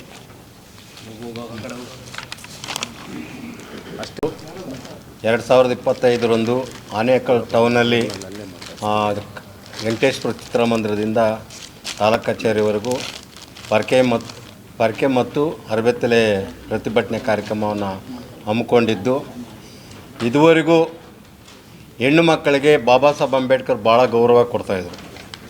ನಾವು ಯಾಕೆ ಪರ್ಕೆಯನ್ನು ಚಳುವಳಿಯನ್ನು ಮಾಡಬೇಕಾಗಿದ್ದೆ ಅಂದರೆ, ನಮ್ಮ ಅಜ್ಜಿಯವರು ನಮ್ಮ ತಾಯಿಯಂದರು ಹೆಣ್ಣು ಮಕ್ಕಳು ಏನನ್ನು ತಪ್ಪು ಮಾಡಿದ್ರೆ ಪರ್ಕೆಯಲ್ಲಿ ಹೊಡಿತಾಯಿದ್ರು, ಬುದ್ಧಿ ಕಲಿಸ್ತಾಯಿದ್ರು, ಇನ್ನು ಮುಂದೆ ಆ ಕೆಲಸ ಮಾಡಬಾರ್ದು ಅಂತ. ಅದಕ್ಕಾಗಿ ಅಪೂರ್ವ ಬಿದ್ರಿಯವರಿಗೆ ನಮ್ಮ ಹೆಣ್ಣು ಮಕ್ಕಳ ಕೈಗೆ ಪರ್ಕೆಯನ್ನು ಕೊಟ್ಟು ನಾವು ಪರ್ಕೆ ಚಳುವಳಿಯನ್ನು ಮಾಡಿ ಬುದ್ಧಿಯನ್ನು ಕಲಿಸ್ಬೇಕು. ಈ ಸರ್ಕಾರದಲ್ಲಿ ಬಂದಿರುವಂಥ ಅಪೂರ್ವ ಬಿದ್ರಿಯವರು ಅವ್ರಿಗೆ ಬಡತನದ ಬಗ್ಗೆ ಅರಿವಿಲ್ಲ, ದಲಿತರು ಅನ್ನೋದು ಅರಿವಿಲ್ಲ. ಅವರು ಬುಕ್ಕಲ್ಲಿ ಓದ್ಕೊಂಡು ಕಾನೂನನ್ನು ತಿಳ್ಕೊಂಬಂದು ಇವತ್ತು ಹಣವಂತರ ಪರವಾಗಿ ನಿಂತಿರೋಂಥದ್ದು ಖಂಡನೀಯ. ಇವತ್ತು ಸಿದ್ದರಾಮಯ್ಯ ಸರ್ಕಾರ ಹೇಳ್ತೈತೆ ನಾವು ದಲಿತರ ಪರ ಇದ್ದೀವಿ, ಅಲ್ಪಸಂಖ್ಯಾತರ ಪರವಾಗಿದ್ದೀವಿ, ಬಡವರ ಪರವಾಗಿದ್ದೀವಿ, ಮಹಿಳೆಯರ ಪರವಾಗಿದ್ದೀವಿ ಅಂತ ಹೇಳ್ತಾರೆ. ಆದರೆ ಗ್ರೇಟ್ ಬೆಂಗಳೂರು ಮಾಡಿ ಇವತ್ತು ಗ್ರೇಟ್ ಬೆಂಗಳೂರಲ್ಲಿ ಇವತ್ತು ಆನೇಕಲ್ ತಾಲೂಕು ಮೀಸಲು ಕ್ಷೇತ್ರವಾದಂಥ ಆನೇಕಲ್ ತಾಲೂಕಲ್ಲಿ ಈಗ ನಿಮ್ಮ ಪತ್ರಿಕೆಯ ಮೂಲಕ ಹೇಳ್ತಾಯಿದ್ರು. ಈಗ ವೆಂಕಟೇಶ್ ಮೂರ್ತಿ ಹೇಳಿದ್ದಾರೆ, ವೆಂಕಟೇಶ್ ಗುರು ಹೇಳಿದ್ದಾರೆ, ಸುರೇಶ್ ಪೊತ್ ಅವರು ಹೇಳಿದ್ದಾರೆ, ಆಮೇಲೆ ಎಮ್ರೆ ನಮ್ಮ ವೆಂಕಟಸ್ವಾಮಿ ಅವರು ಹೇಳಿದ್ದಾರೆ. ಆದರೆ ಇಷ್ಟು ಪ್ರಕರಣಗಳು ಈಗ ನಾನು ವಿಶೇಷವಾಗಿ ಎಲ್ಲ ಎಸಿಗಳನ್ನು ಕಂಡಿದ್ದೀವಿ. ಆದರೆ ಈ ಅಮ್ಮನಿಗೆ ಪರ್ಸ್ನಲ್ಲಾಗಿ ಬ್ರೋಕರ್ಗಳು 12 ಜನ ಇದ್ದಾರೆ ಅಂತ ಹೇಳ್ತಾ ಇದ್ದಾರೆ. ಆದರೆ 12 ಜನ ಬ್ರೋಕರ್ಗಳು ಯಾರಂದರೆ ಯಾರು ಈ ಡೆವಲಪರ್ಗಳಿದ್ದಾರಲ್ಲ ಅವರು ಇವು ಹೇಳಿಕೆಗಳ ಮುಖಾಂತರ ಈ ಅಮ್ಮ ಕೆಲಸ ಮಾಡೋದು.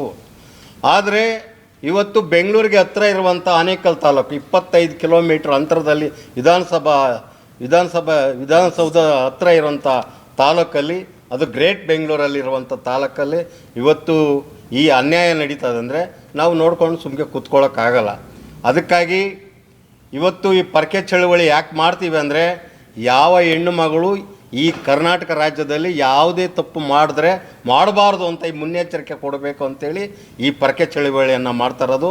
ಅಪೂರ್ವ ಬಿದ್ರಿಯವರು ಆ ಮಾಡಿರುವಂಥ ತನಿಖೆಯನ್ನು ಸರ್ಕಾರ ನಿವೃತ್ತ ನ್ಯಾಯಾಧೀಶರಿಂದ ಮರು ತನಿಖೆ ಮಾಡಿ ಯಾರಿಗೆ ಅನ್ಯಾಯ ಆಗಿದೆಯೋ ಅವರಿಗೆ ಆದೇಶವನ್ನು ಮಾಡಿ ಅವರಿಗೆ ರಕ್ಷಣೆ ಕೊಡಬೇಕು ಅನ್ನೋದೇ ಈ ಹೋರಾಟ. ಆದರೆ ಇಲ್ಲಿ ಎಲ್ಲ ಮಾತಾಡೋದು ನಮ್ಮ ಸ್ನೇಹಿತರು ಹೇಳ್ತಾಯಿದ್ರು ಅವ್ರಿಗೆ ಬೆನ್ನಿಂದೆ DK ಶಿವಕುಮಾರ್ ಇದ್ದಾರೆ ಅಂತ. DK ಶಿವಕುಮಾರ್ ಅವರು ಇದು ಗೌರ್ಮೆಂಟ್ ಬೆಂಗಳೂರು ನಗರ ಜಿಲ್ಲೆ ಉಸ್ತುವಾರಿ ಸಚಿವರಾಗಿರೋದ್ರಿಂದ ಅವರೇ ಅದನ್ನು ಇದು ಮಾಡ್ತಾಯಿದ್ದಾರೆ.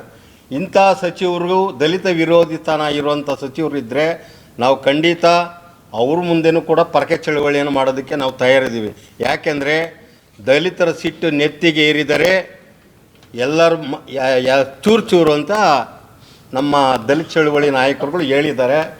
ಅದಕ್ಕಾಗಿ ನಮ್ಮ ಇದು ಆನೇಕಲ್ ತಾಲೂಕು ದಲಿತರಿಗೆ ಭಾಳ ದಲಿತ ಚಳುವಳಿಗೆ ತವರು ಇದ್ದಂಗೆ.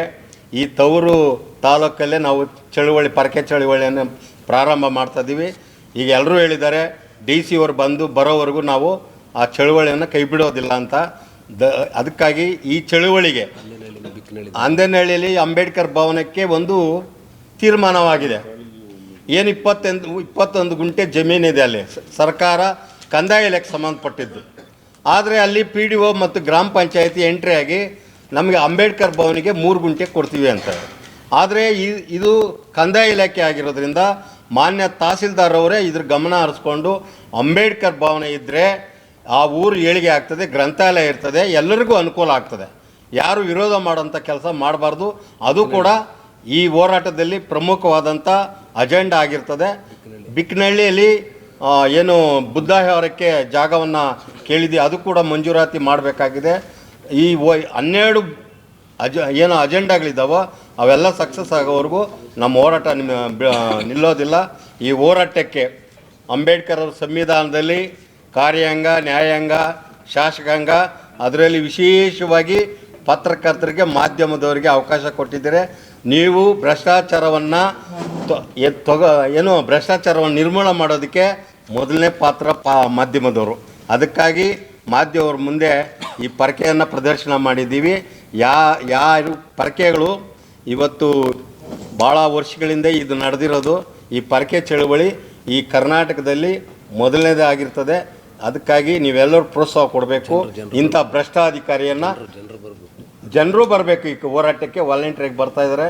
ಈ ಹೋರಾಟಕ್ಕೆ ಮಾಧ್ಯಮದವರು ಭಾಳ ಪ್ರಮುಖ ಪಾತ್ರ ವಹಿಸಬೇಕು.